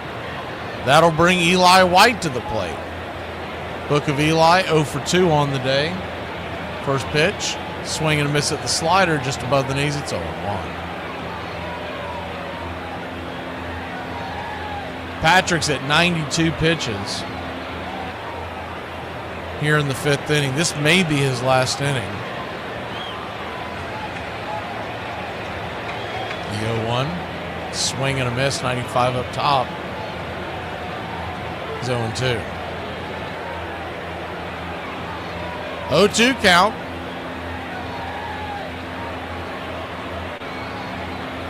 He's having a rough day today, but this Chad Patrick's going to be good. He's got a nice, easy delivery. The 0-2. Swing and a miss, strike 3. That may be it for him, but, man, Chad Patrick, he's got 8 strikeouts through 5 innings. We'll be back in a flash here on Braves Country. There's this farmer that successfully grew a field full of vibrators. Unfortunately, now he has a problem with squatters. One of the worst promotional ideas in baseball history, 10-cent beer night. The 1974 Cleveland Indians were not a great team. To increase attendance, they came up with the idea to have 10-cent beer night on June 4th, 1974. Over 25,000 fans showed up, which is more than double the Indians' average attendance that year. By the 9th inning, things boiled over. With the game tied, a 19-year-old fan ran out on the field and tried to steal Rangers outfielder Jeff Burrows' cap. In the process, Burrows fell, which prompted the Rangers to run out onto the field with baseball bats, thinking he had been attacked. A large number of intoxicated fans ran out onto the field with knives, chains, and clubs that were fashioned from portions of the stadium seats that they had torn apart. With over 200 fans rushing the field ready to fight against 25 Rangers, the Indians were ordered by their manager to rush the field with bats in hand. Chairs were thrown, players had to fight their way to get back to the dugout. Eventually, both teams made it back to their clubhouses and locked the doors. After 20 minutes of rioting and the crew chief realizing that order would not be restored, the game would be forfeited and the Rangers would win the game. The crazy part in all of this was they held another 10-cent beer night on July 18th that attracted even more fans, but this time they learned their lesson and put a limit of 2 cups per person. All right, here we go with Ryan Braun. The pitch to him. Swinging a drive. Left center and deep. Get up. Get out of here. Gone for Ryan Braun. And they've got the lead. Wow, what a shot by Braun. It's his 37th of the year. Ryan Braun just sent this crowd into a frenzy with his 37th home run. And the Brewers have the lead at 3-1. Wild card on the line.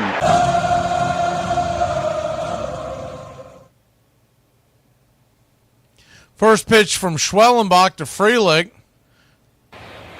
Missed for a ball. It's 1-0. The 1-0. Swung on, dribbled over towards first. Olsen has it. He'll flip it to Schwelly. 2 pitches, 1 out here in the 5th. Schwellenbach sitting at 45 pitches, so he's really doing well on that front. Braves would love for him to work deep into this game and not have to rely on that shaky pen.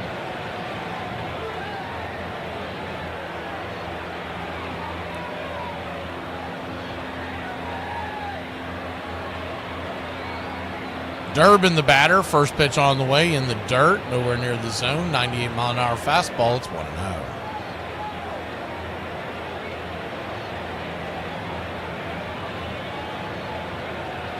1-0. Durbin, number 7 hitter, takes 98 at the knees on the outer edge. 1-1. Ortiz stands on deck if he gets on the number 9 hitter. So 6, 7, and 8 were due up in this inning. The 1-1 swing fouls it straight back. 1-2. Schwellenbach sitting on 4 strikeouts. 1 run, 2 hits. The 1-2 from Schwelly. Splitter down and in. 2-2.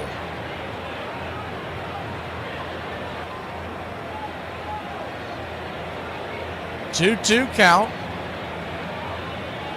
Swing, pops it up. Can of corn. Riley's underneath it. Makes the catch in foul territory. 2 down.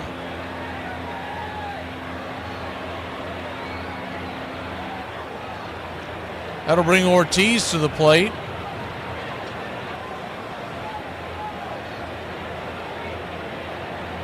Jose Ortiz, 3 for 7 in this series. Righty-righty matchup.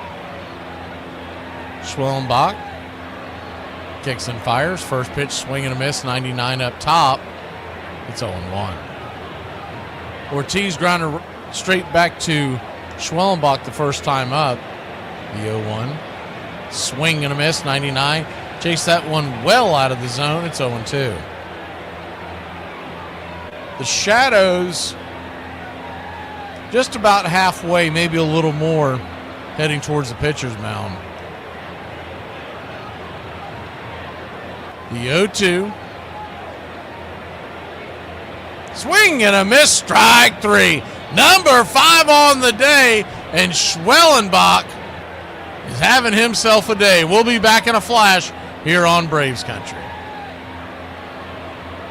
This is Lou Brissy. And the fact that most of you don't know who he is a travesty. Before he could fulfill his childhood dream and play in the major leagues, World War II happened, and by 1944, he was serving as a squad leader in G Company, 351st Infantry Regiment, 88th Infantry Division. On December 7th, 1944, the place he was stationed, near Florence, Italy, was attacked by an artillery barrage. 8 men went down. 20-year-old Captain Lou Brissy was one of them. An artillery shell had broken both of his feet and shattered his left tibia and shin bone in 30 places. Shrapnel was also stuck in his shoulder, both hands, and both thighs. Barely conscious, he laid there in the snow and mud until medics arrived. The medics' first thought was to amputate, but Lou wouldn't have it. Amputating his leg would end any chance he would have of playing baseball for the Athletics. Doctors would persist, saying that he could pass away, but his mind never wavered, and he told them that he would take his chances. Fast forward 2 years. Lou has now gone through 23 surgeries and had 40 blood transfusions. His leg is reconstructed with hardwire, and it has a metal plate protector. During this time, Connie Mack, manager of the Athletics, would write him reminding him that healing was his main priority. Once he was healed, Mack assured him he would get a tryout with the team. The Athletics would sign him and send him to play for the Savannah Indians, where he would lead the league in wins, strikeouts, and earned run average. Eventually, he would be called up, and his dream of playing professional baseball would come true. Bob Feller said that without World War II, Lou Brissy would have been inducted into the Hall of Fame. Now you know the story of Lou Brissy. Do me a favor and share it with someone who you know loves baseball and doesn't know the story. At a meeting in New York City, Ward helped found the Brotherhood of Professional Baseball Players. It was the players' first attempt to organize, and they were determined to abolish the hated reserve clause. But Albert Goodwill Spaulding and the other owners would not give an inch. In 1889, they tried further to consolidate their power by setting an absolute salary cap of $2,500. Then added insult to injury by charging the players rent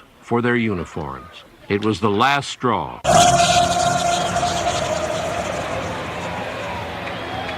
We head to the top of the 6th inning. The Braves lead at 5-1.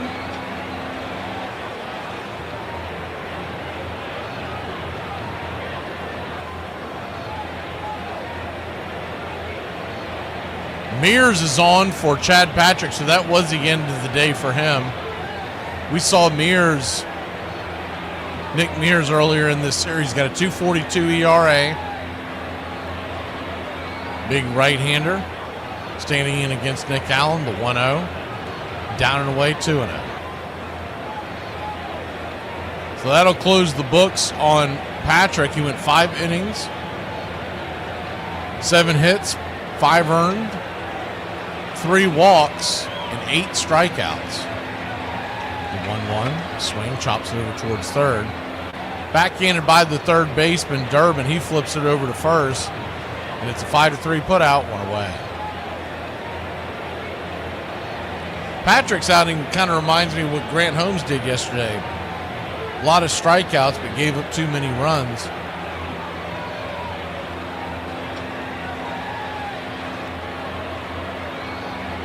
Ronald Acuna Jr. stands at the plate. Acuna Matata homered his last time up. First pitch misses out of the zone. It's 1-0. He's 2 for 3 on the day, batting now .348.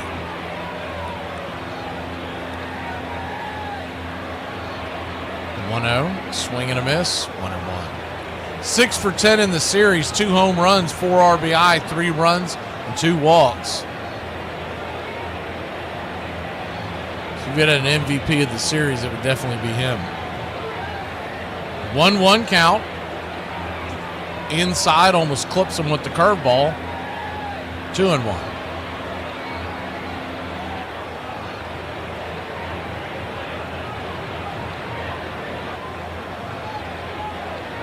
That's one of those pitches, if you're struggling, you lean into it, but when you're batting .348, you get out of the way.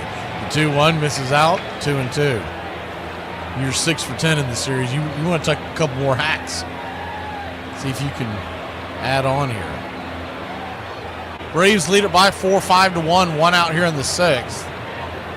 It's a getaway day, off day tomorrow, back at it on Friday, the 2-2. Fisted foul, 97 inside. We'll do it again. That home run pitch that he hit was an inside pitch last time, but it was the cutter that drifted in. Acuna had enough time to get around on it and hammer it out of the building. 2-2 count.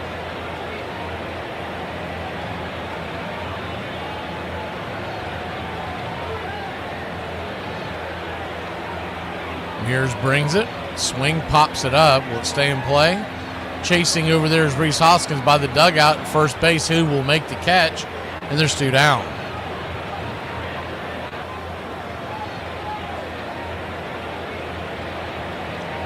Drake Baldwin will come to the plate. Drake Baldwin 1 for 3.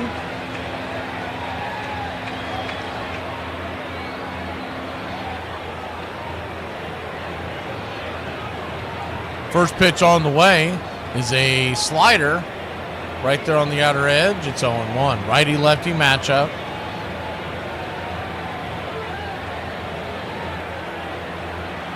Austin Riley stands on deck.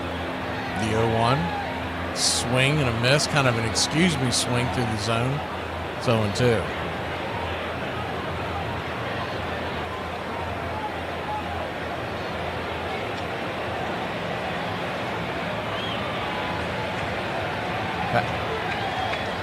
Nick Mears steps off the back of the mound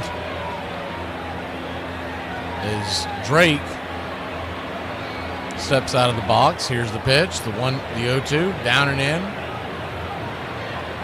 Missed well inside the zone, 1-2. Ball goes to the backstop.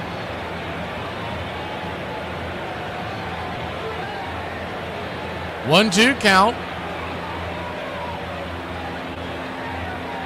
They set up out high and wide. The pitch, swing, fouls it away. 96-mile-an-hour fastball. We'll do it again. Drake had an RBI single in the 2nd inning.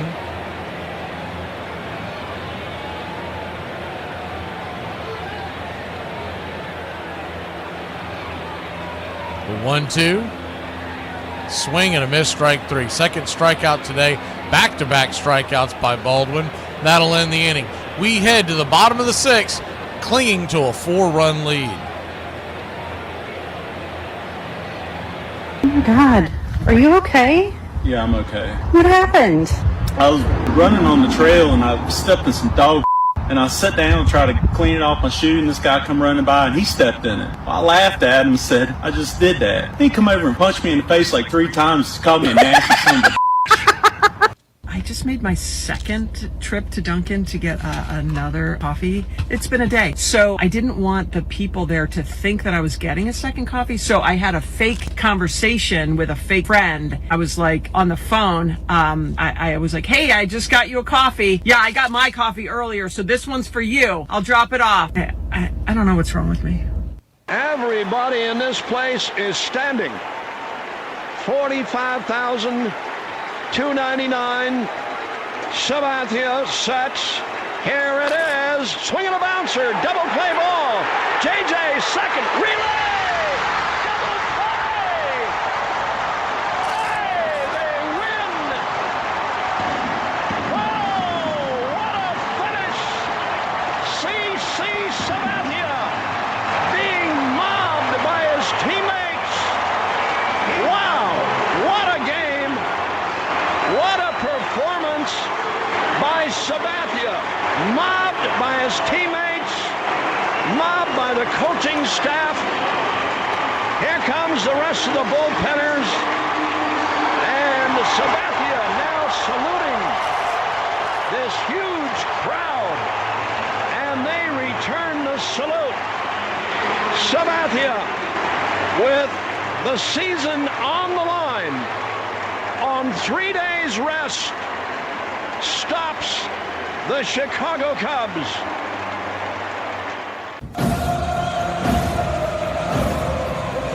Spencer Schwellenbach goes back to work. First pitch on the way, 96-mile-an-hour fastball. Fouls it straight back. It's 0-1. The 0-1.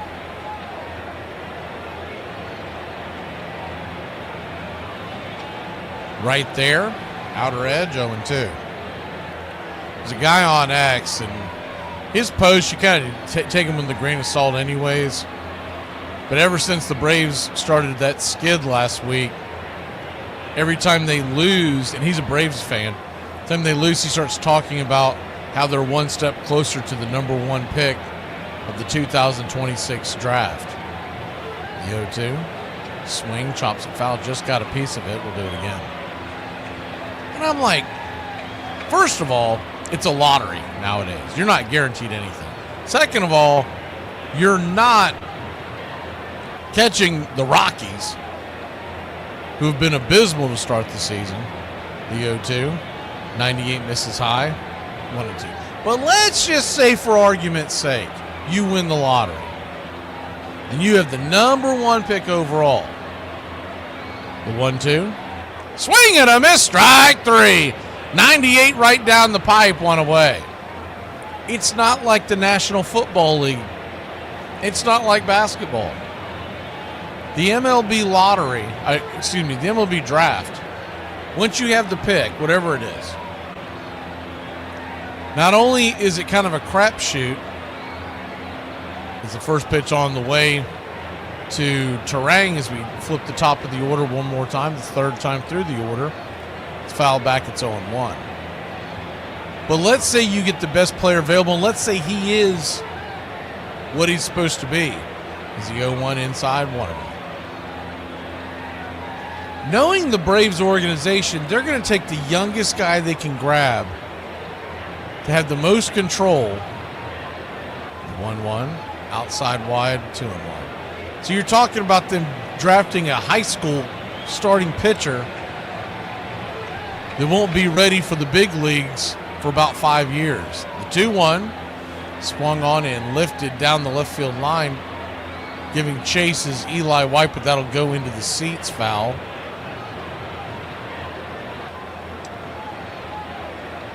So I'm not tanking for anything. When it comes to baseball, I think it's fool's gold to want to chase a high draft pick. The 2-2, outside wide, 3-2. Most teams, if they get the number 1 pick overall, they always go high school. You're seeing a little more of the payoff pitch. Swing, slaps it towards left field. That's down for a base hit. And it's a 1-out single for the Brewers. Third hit of the day for Milwaukee here in the 6th inning. You're seeing a little more of guys getting drafted out of college higher because teams want quicker returns. But I'm telling you, unless someone jumps off the board next year in college baseball, the number one pick is almost always a pitcher in high school. And it's bare minimum 5 years before you see him anywhere near the big leagues. First pitch on the way is a cutter down and away. It's 1-0.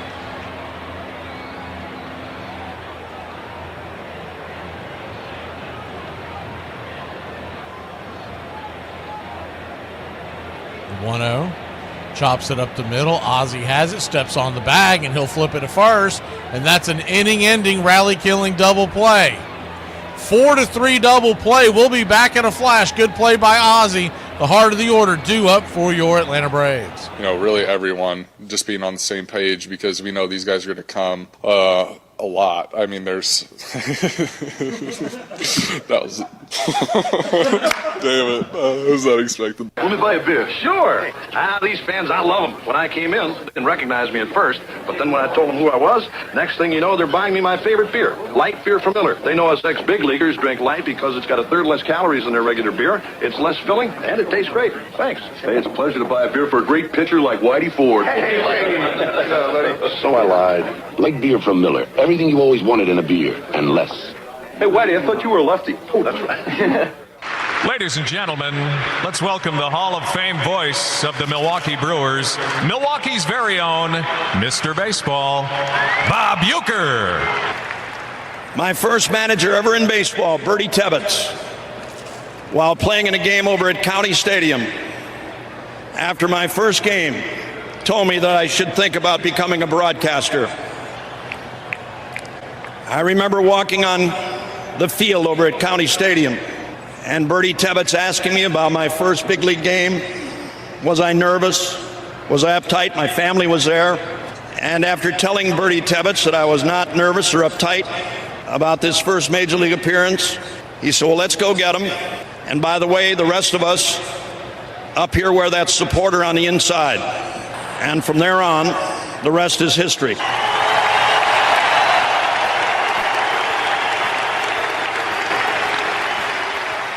Thank you very much. Let's play ball. Thank you, everybody. Thank you very much.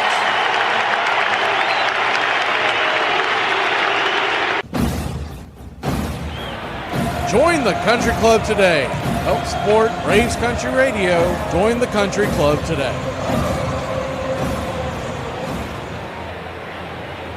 Braves lead at 5-1. We go to the top of the 7th inning.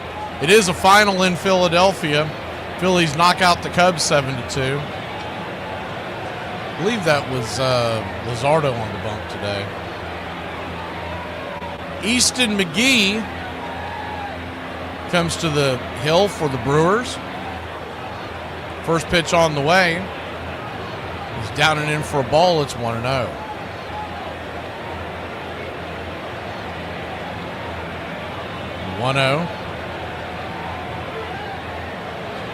Kicks and fires. Swing and a miss. 1-1. McGee, 6'7", so no relation. A, he spells his name wrong. B, he's 6'7". There's no way in the world I'm related to him. The 1-1 pitch. Way outside wide. Sweeper goes to the backstop. 2-1.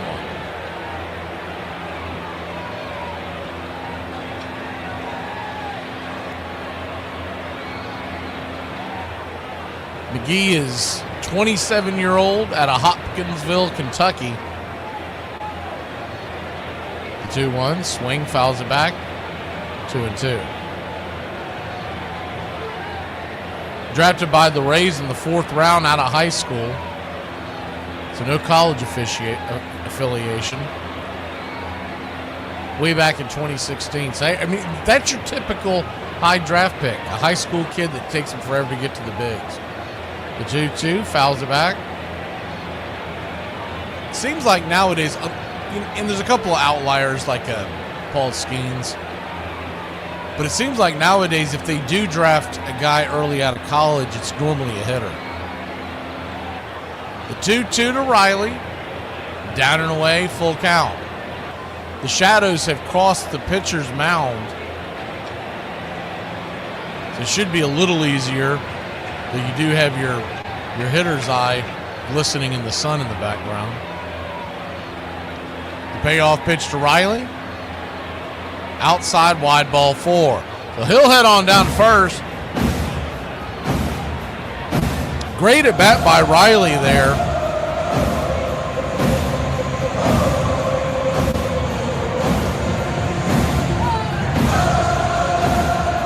McGee, by the way,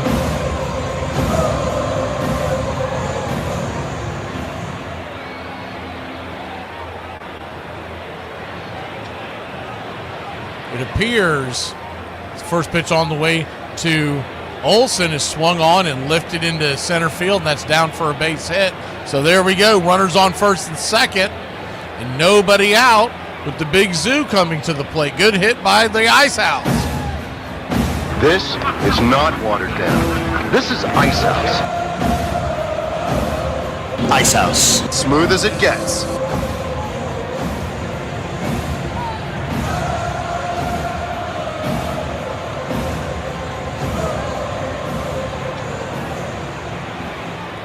Marcell Ozuna, the batter, righty-righty.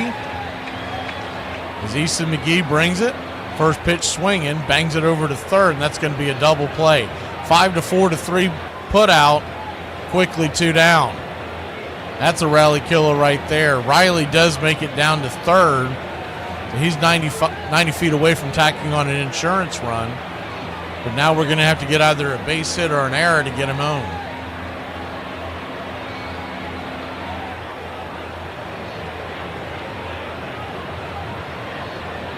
This is just the second appearance by Easton McGee in the majors this year.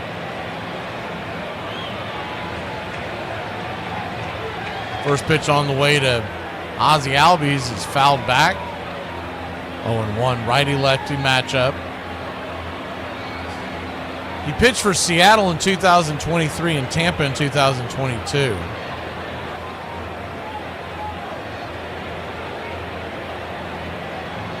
The 0-1. Changeup, good hold up by Ozzie. He wanted to swing at that. Held up at the last minute. He's thrown 10 innings and has yet to give up a run in his career. The 1-1 to Ozzie. Swing lifted. High into center field. That's down for a base hit, and that's his first run he's given up in his career. Ozzie Albies with an RBI single. Lofted it into right center field, down for a base hit, and Austin Riley comes home to score. I'm the Wiz, I'm the Wiz, I'm the Wiz, I'm the Wiz, and nobody beats me. Hanging change on the outer edge. And not sure why, but the outfield was playing Ozzie incredibly deep. They're playing at a normal depth, they have a decent chance of making that catch, but as deep as they were playing, and I mentioned it earlier, they've been playing him to hit away, so the center fielder had a long way to go, and they were playing deep. First pitch to Harris was right there for a ball underneath the zone. It's 1-0. Righty-lefty matchup, the 1-0 to Michael. Curveball slaps the outer edge, 1-1. Harris hit a 2-run home run back in the third inning, second inning, back in a 413-foot bomb as the 1-1 chops it over towards second. It's going to be an easy 4-3 put out. That'll end the inning, but not before Ozzie Albies and your Atlanta Braves put one more on the board, an insurance run. It's 6-1. We'll be back in a flash. Get up and stretch.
First pitch from Schwellenbach to Contreras is right there for a strike. It's 0-1. Schwelly just at 67 pitches, the 0-1, 99 at the knees on the outer cut. It's 0-2. Long way to go, but he's got an outside chance at a complete game at just 67, 68 pitches now. The 0-2. Swing and a miss, strike 3. Pump 98 right down inside. One away.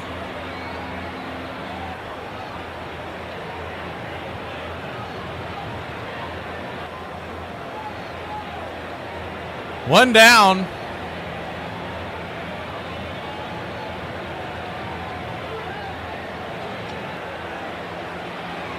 First pitch on the way is four-seam fastball, 99. To Bowers on the outer edge, it's 0-1. They just showed people taking, is the 0-1, swing, fouls it back, it's 0-2. They just showed fans taking selfies with the Bob Uecker statue. He passed away, if you're not familiar with him, one of the great all-time broadcasters in the history of baseball. It's the 0-2, outside, wide, 1-2. One of the all-time great comedians. But they just showed him up there taking pictures with him.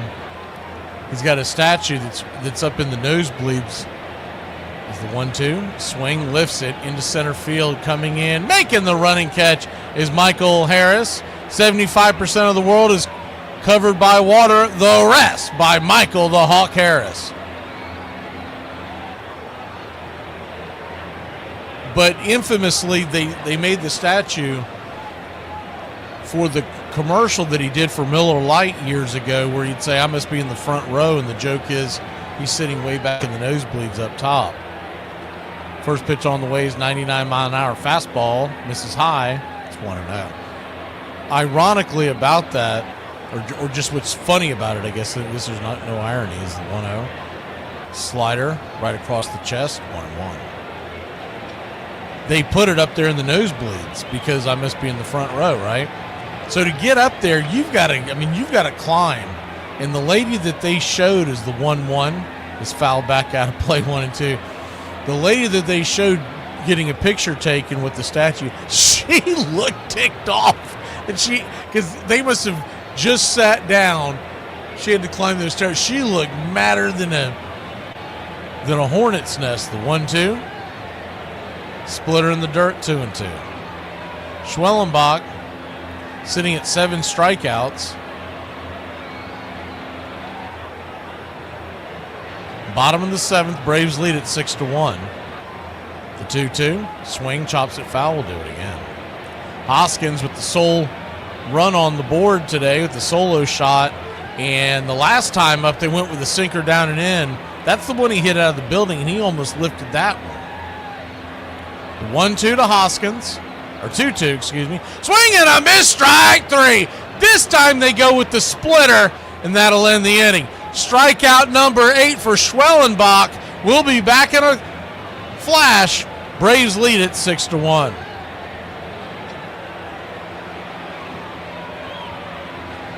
Sometimes I call other women's name out in bed just to remind my wife that I have other options. Little Debbie is not another option. Top 10 things that women say that make men want to suplex puppies. Number 10, don't watch it without me. Number 9, try this, it's good for you. Number 8, guess who I saw today? I don't care. Number 7, what do you think I meant by that? Number 6, I don't care where we go, I'm just hungry. Liar. Number 5, can we talk? Number 4, you know what would be fun? Number 3, I'm fine. So no sex ever again? Yeah, that's cool. Number 2. I'm almost ready. And the number 1 thing that women say that makes men want to suplex puppies is... It's okay, I'll just have some of yours. You know, everyone knows you capture a leprechaun, you get 3 wishes, right? So we gotta think very carefully what our next 2 are here. I wish I could live forever. What are you doing? I wish you don't. How about that? No, why did you do that? Why did you do that? Why didn't you say, I wish I could live forever? And live forever with you? Bob Uecker in the Brewer booth, half a century calling Brewer games, and some of the highlights, some of the best moments came from the 1980s. Here's a sample. They're loaded up here in the 9th inning. Molitor goes to third. Ben Ogilvie to second. Gorman Thomas is on at first. And it brings up Sixto Lascano. Lascano with a big 2-run homer. Back in the 4th inning to tie the game at that time at 3-3 is 1 for 4 this afternoon. Drago from the windup. The pitch to Sixto. Here's a drive to deep right center. Way back goes Evans. It's got a chance to go. Goal! Hey, a grand slam home run for Lascano. And the Brewers have won this opening game by a score of 9-5. Oh, what a finish today. The relationship between a husband and wife is psychological. One is psycho, one is logical. Welcome back. Eli White, the batter. Easton McGee back out there on the bump. First pitch on the way, 94, well off the edge. Called for a wide strike by Doug Edding. It's 0-1. The 0-1. Kicks and fires. 93. That one was on the edge. 0-2. So no 2 count. Eli 0 for 3.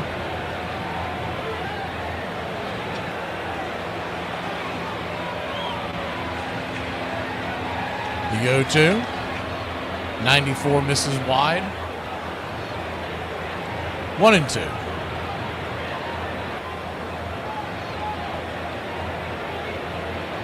1-2 count. The book digs in. The pitch. 95 called for a wide strikeout. I mean, that pitch, the first strike and the second and the last strike were easily 2 inches off the plate, if not 3. It's not a good enough indication on your screen that you're seeing because they try to mimic what the umpire calls it, but like I'm looking at my pitch tracks and there's no way that pitch, either one of those pitches hit the zone. First pitch on the way to Allen is a sweeper. Right there for a strike, it's 0-1. The Braves aren't going to complain because they want that wide strike. If you're going to give us a wide strike zone with a 5-run lead in the 8th, we'll take it. The 0-1 to Allen. Swing, lifts it. High into left field. Should be an easy play for Bowers. It is. F7 in your scorecard, 2 down. That'll take us back to the top of the order. Ronald Acuna Jr., the batter. Acuna.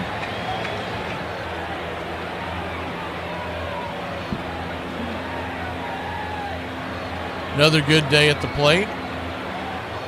2 for 4 with a home run. First pitch on the way to Ronnie is a swing and a miss strike, 95-mile-an-hour fastball. 0-1. Ronnie can get aboard, it would be Drake Baldwin, followed by Riley. The 0-1 to Ronnie. 95 at the knees on the outer edge. It's 0-2.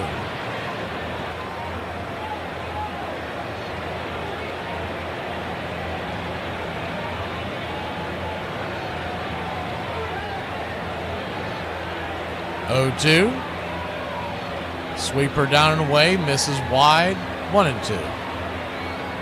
1-2 count. Infield is back and to the left. Outfield straight away and deep. 1-2 to Acuna. They set up out wide again. Pitch, swing, ripped into center field. That's through for a base hit. And another base hit by Acuna Matata. Let's get it going. Bravo.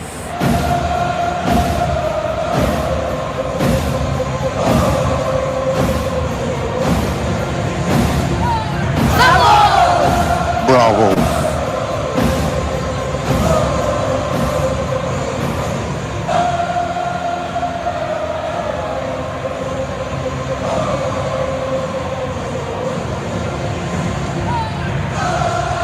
First pitch on the way to Drake Baldwin is fouled back out of play. It's 0-1.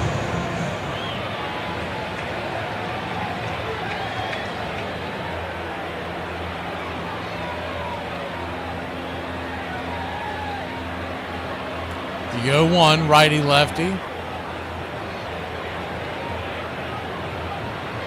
Swing, fouls it back. 0-2.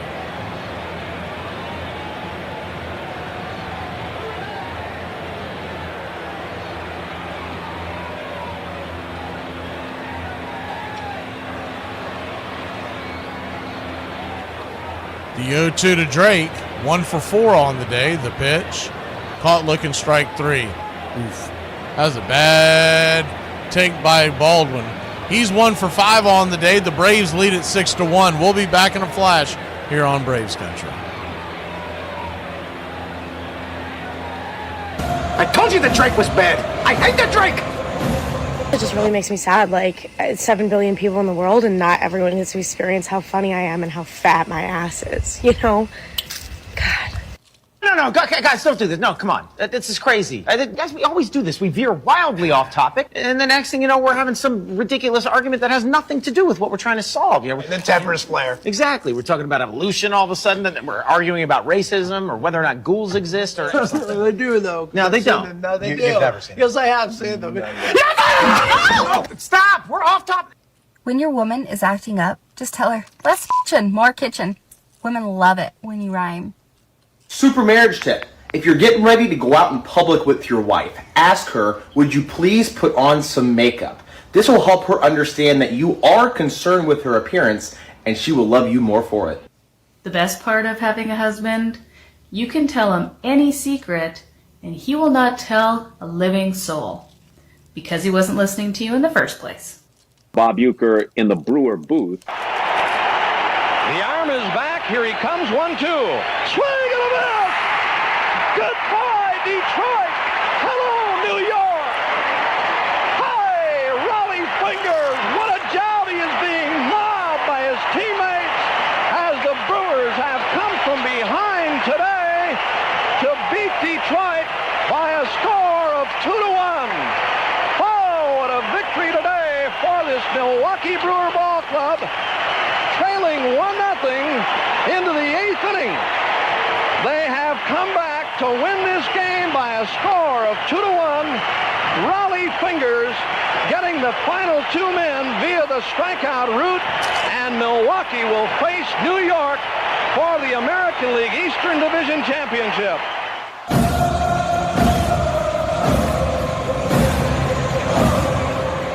Welcome back. Schwellenbach fires the first pitch, four-seam fastball into Sal Frelick. He knocks it back foul and out of play. The 0-1 follows that up with another foul. Back it's 0-2. Righty-lefty matchup. Schwellenbach just hit 81 pitches. The 0-2. Swing laces it into right center field, down for a base hit. Acuna will cut it off, but it's a lead-off single for the Brewers. Still think you probably leave him in for a little bit. You do wonder, it's not the pitch count, it's the up-downs going in here to the 8th inning. You'd like to at least get him through 8. Maybe he can get another double play ball here. First pitch on the way to Durbin, chops it back to just in front of the home plate. Drake Baldwin jumps on it, flips it down to first, and it's a 2-3 put out, 1 down. The runner at first makes it up to second going into scoring position.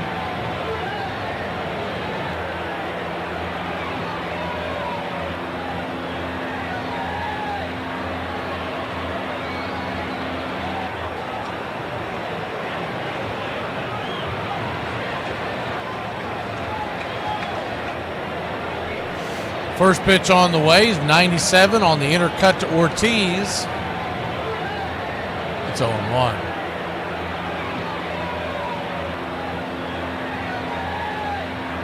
The 0-1. Rocks and fires. High and inside, 98.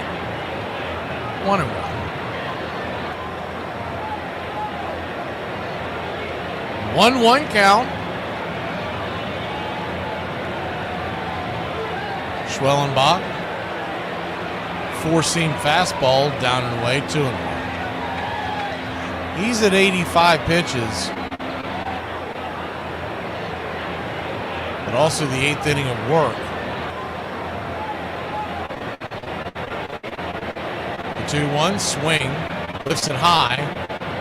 Michael Harris has a beat on it. He'll camp underneath it, make the catch in the Wisconsin sunshine. 2 down.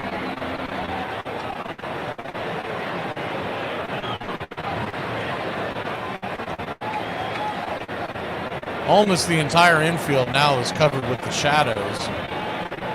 Outfield quite a bit still in the sun. Looks like Iglesias is the one warming up. Buckle up, y'all. First pitch on the way is a swing and a miss strike. Cutter to Haas, it's 0-1. The other factor you have going on is that after Haas, we would be sending Schwellenbach through the lineup for a 4th time. The 0-1 swing lifts it high and deep in the left field, giving chases Eli White. He misplays it off the wall, stumbles and falls, and it's a 2-out double, and the score is 6-2. Thought Eli was going to have a chance to run that down, but he slipped. I don't think he's going to get to it anyways, but he did slip there in the corner. The number 9 hitter, Haas, almost left the yard with that one.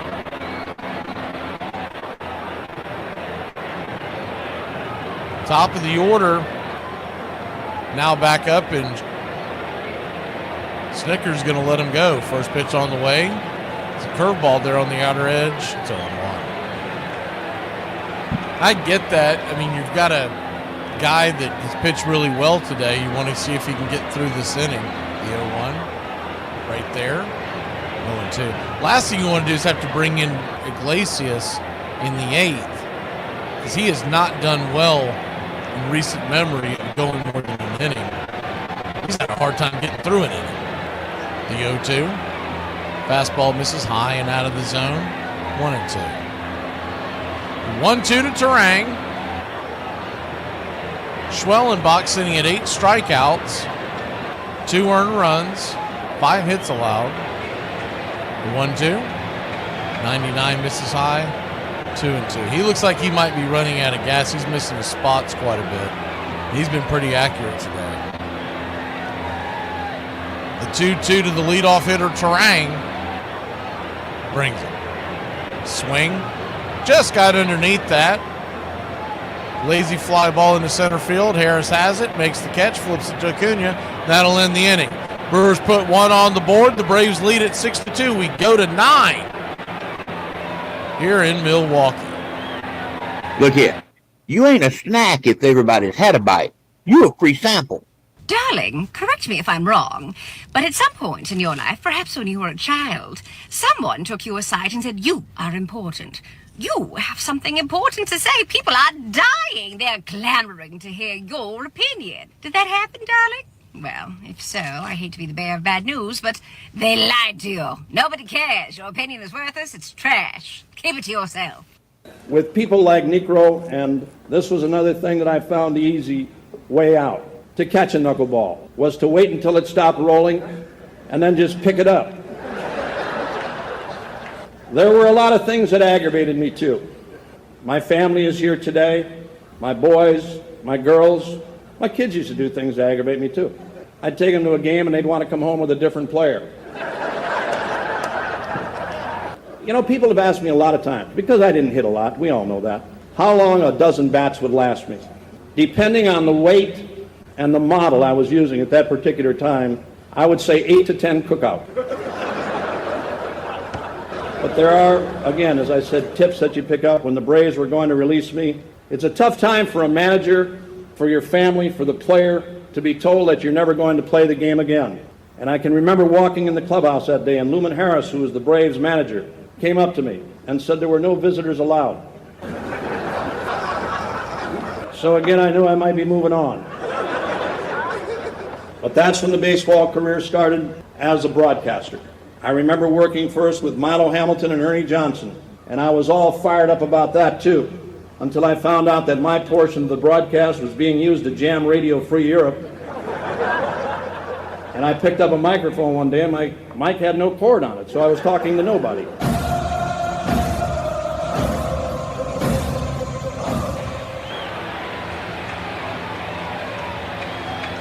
Welcome back. Austin Riley, the batter. First pitch on the way. 93. Sinker misses. It's 1-0. Easton McGee back out on the bump. This will be his 30th pitch of the afternoon. 1-0. 93. Right there on the outer edge. 1-1. Infield is back and to the left. Outfield deep and straight away.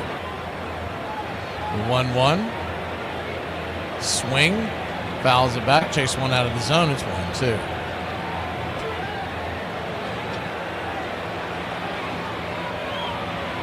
One-two count.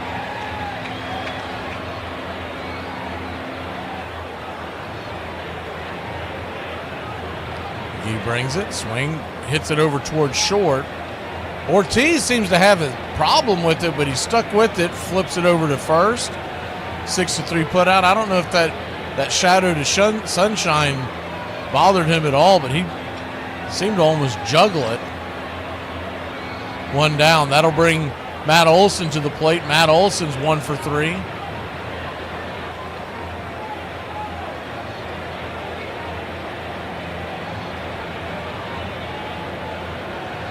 First pitch to Olson. 93 up top. Taken all the way for a strike. It's 0-1.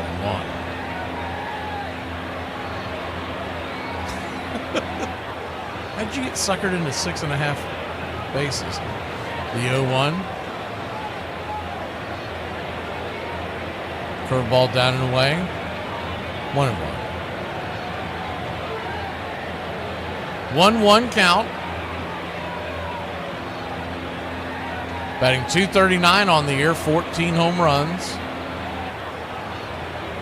93 inside, misses 2-1. I mean, in theory, if the Braves have a long inning here and bat around, Acuna would get another chance, Jeffrey. You need a lot to go right to get just even get to the opportunity. The 2-1 pitch, swing and a miss, curveball 2-2 down and in. They were shooting for the outside downs, but it came inside. Olsen could not make contact.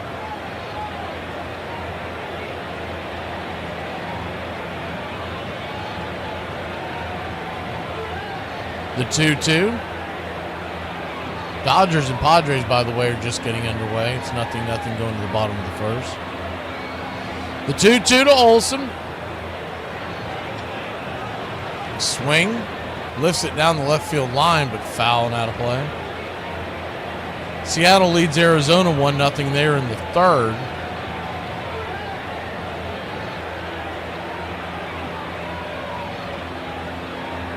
The 2-2 to Olsen.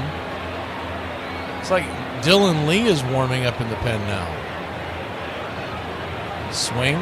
Chops it just foul. We'll do it again. So maybe he will be the pitcher of choice to close this out. If they send Schwellenbach out there, it would be to face the two right-handers, Churio and Contreras, and then Bowers, the left-handers, do a third, the 2-2. Down and in, strike 3. Chases that same curveball.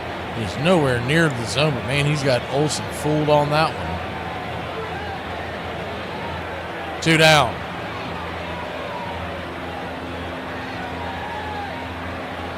Bryce Elder will be back on the bump on Friday night. We'll have the first pitch at 7:15. Pregame show will come on almost an hour before the beginning of every series. We have a long pregame show.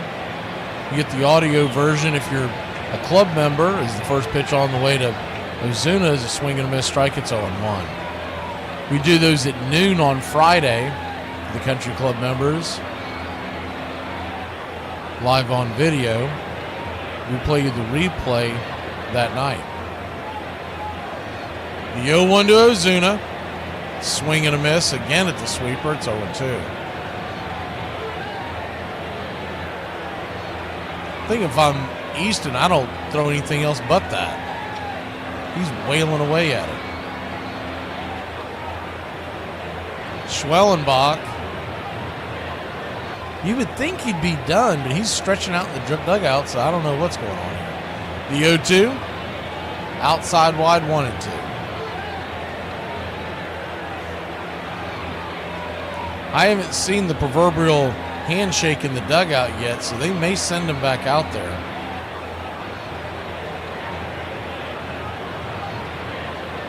The 1-2 swing hits it up the middle. Ortiz has it, has plenty of time with Ozuna running, and that'll end the inning. Braves go down in order. It looks like Schwellenbach is going back out there, so let's see where this goes. We'll be back in a flash here on Braves Country.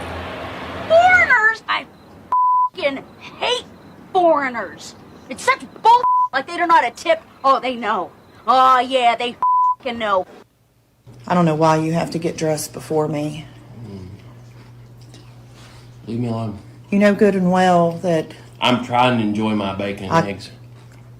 you haven't got bacon and eggs. You reckon? Super marriage tip. When your wife makes a mistake, consistently remind her about it. She will be grateful for you for bringing it up on a consistent basis as a means to help her better herself. But you know, of all the things that I've done, this has always been number one, baseball. The commercials, the films, the television series. I could never wait for everything to get over to get back to baseball. And to all of you baseball fans around America and any place else, for your letters, your thoughts, your kindness for all of these years. It's been a great run, but number one has always been baseball for me. No matter what else I ever did, baseball was the only way I wanted to go. I thank you very much for your attention today. Thank you for having me, and congratulations to everybody here. Thank you very much, everybody. Thank you.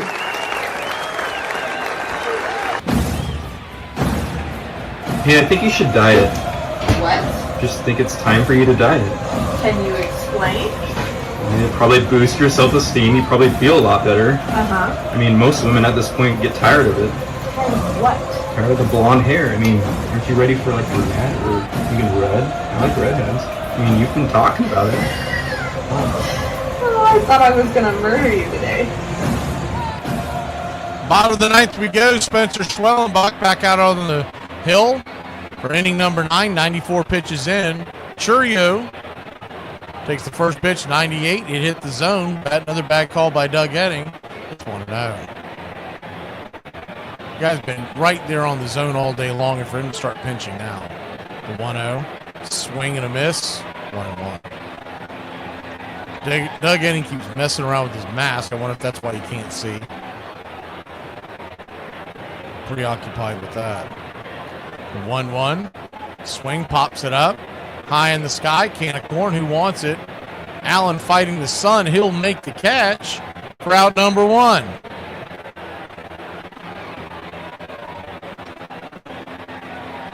One down.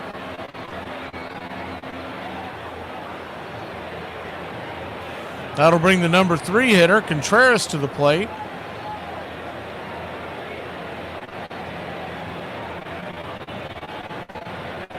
First pitch on the way is a sinker. Bang foul down the left field line. It's 1. William Contreras, 0 for 3 on the day. The 0-1. Down and in. 1-1. Contreras grounded out in the first inning. Struck out the last 2 times. Braves lead it by 4. The 1-1. Swing. Rattles it foul down the line. It's 1-2. Braves do 2 defensive outs away from winning a series on the road against a good opponent in Milwaukee. They'll head home to home to face Colorado. The 1-2. Swing and a miss. Strike 3. 98 up in his kitchen. Around his eyeballs. He went after it, 2 down. Schwellenbach 1 out away from a complete game. He's got 9 strikeouts. How poetic would it be for him to strike out the last batter and get number 10? First pitch on the way is a curveball at the knees. It's 0-1. Braves will go home to face the Colorado Rockies. Jake Bauer, the 0-1. 4-seam fastball misses. 1-1. Schwellenbach at 103 pitches. Remember something else with this is he goes well over the 100 mark as the 1-1's in the dirt 2-1. The Braves are going to have 2 days off built in over the next week. We have an off day tomorrow. We have an off day on Monday. The 2-1 to Schwell. Swing, chops it over to Ozzie. He's got it. Fires it to first. Braves win. Braves win. Your Atlanta Braves win. Whiskey for my men. Beer for my horses. This we don't get to see much anymore. A complete game by Spencer Schwellenbach. His first career complete game. He fires 9 strikeouts, 105 pitches, and the Braves win it 6-2. He is obviously the player of the game. Who else could you give the game ball to? A couple of guys to mention, though, that had good games in their own right. Specifically, Ronald Acuna Jr., 3 for 5 with a home run, 2 RBIs, and a run scored. Other guys chipped in with one hit of their own.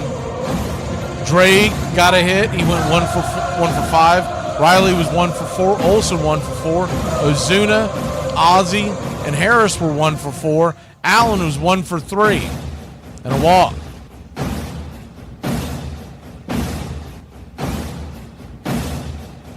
Harris also went yard with his two-run home run. And your Braves win a series on the road against a good team, a team that's going to be fighting for the playoffs all year long. And this may be the spark that turns them around. Friday night we hand the ball to Bryce Elder. And we get set for a 3-game series that, let's be honest, we're going to be looking for a sweep. It's sweep or bust, considering the week we've had.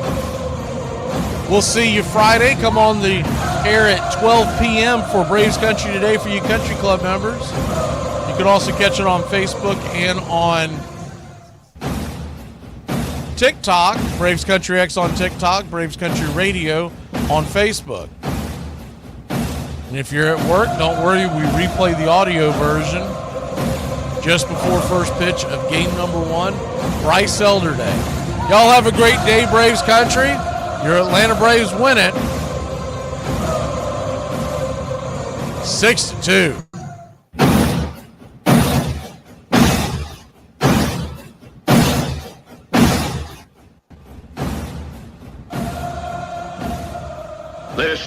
There's something kind of about a kid that's never played baseball. It is the American game.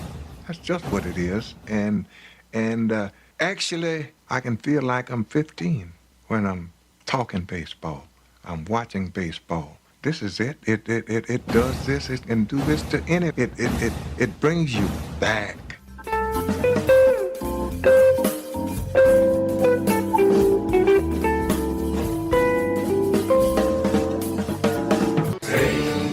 To the ball game, take me out with the crowd. Buy me some peanuts and crackers.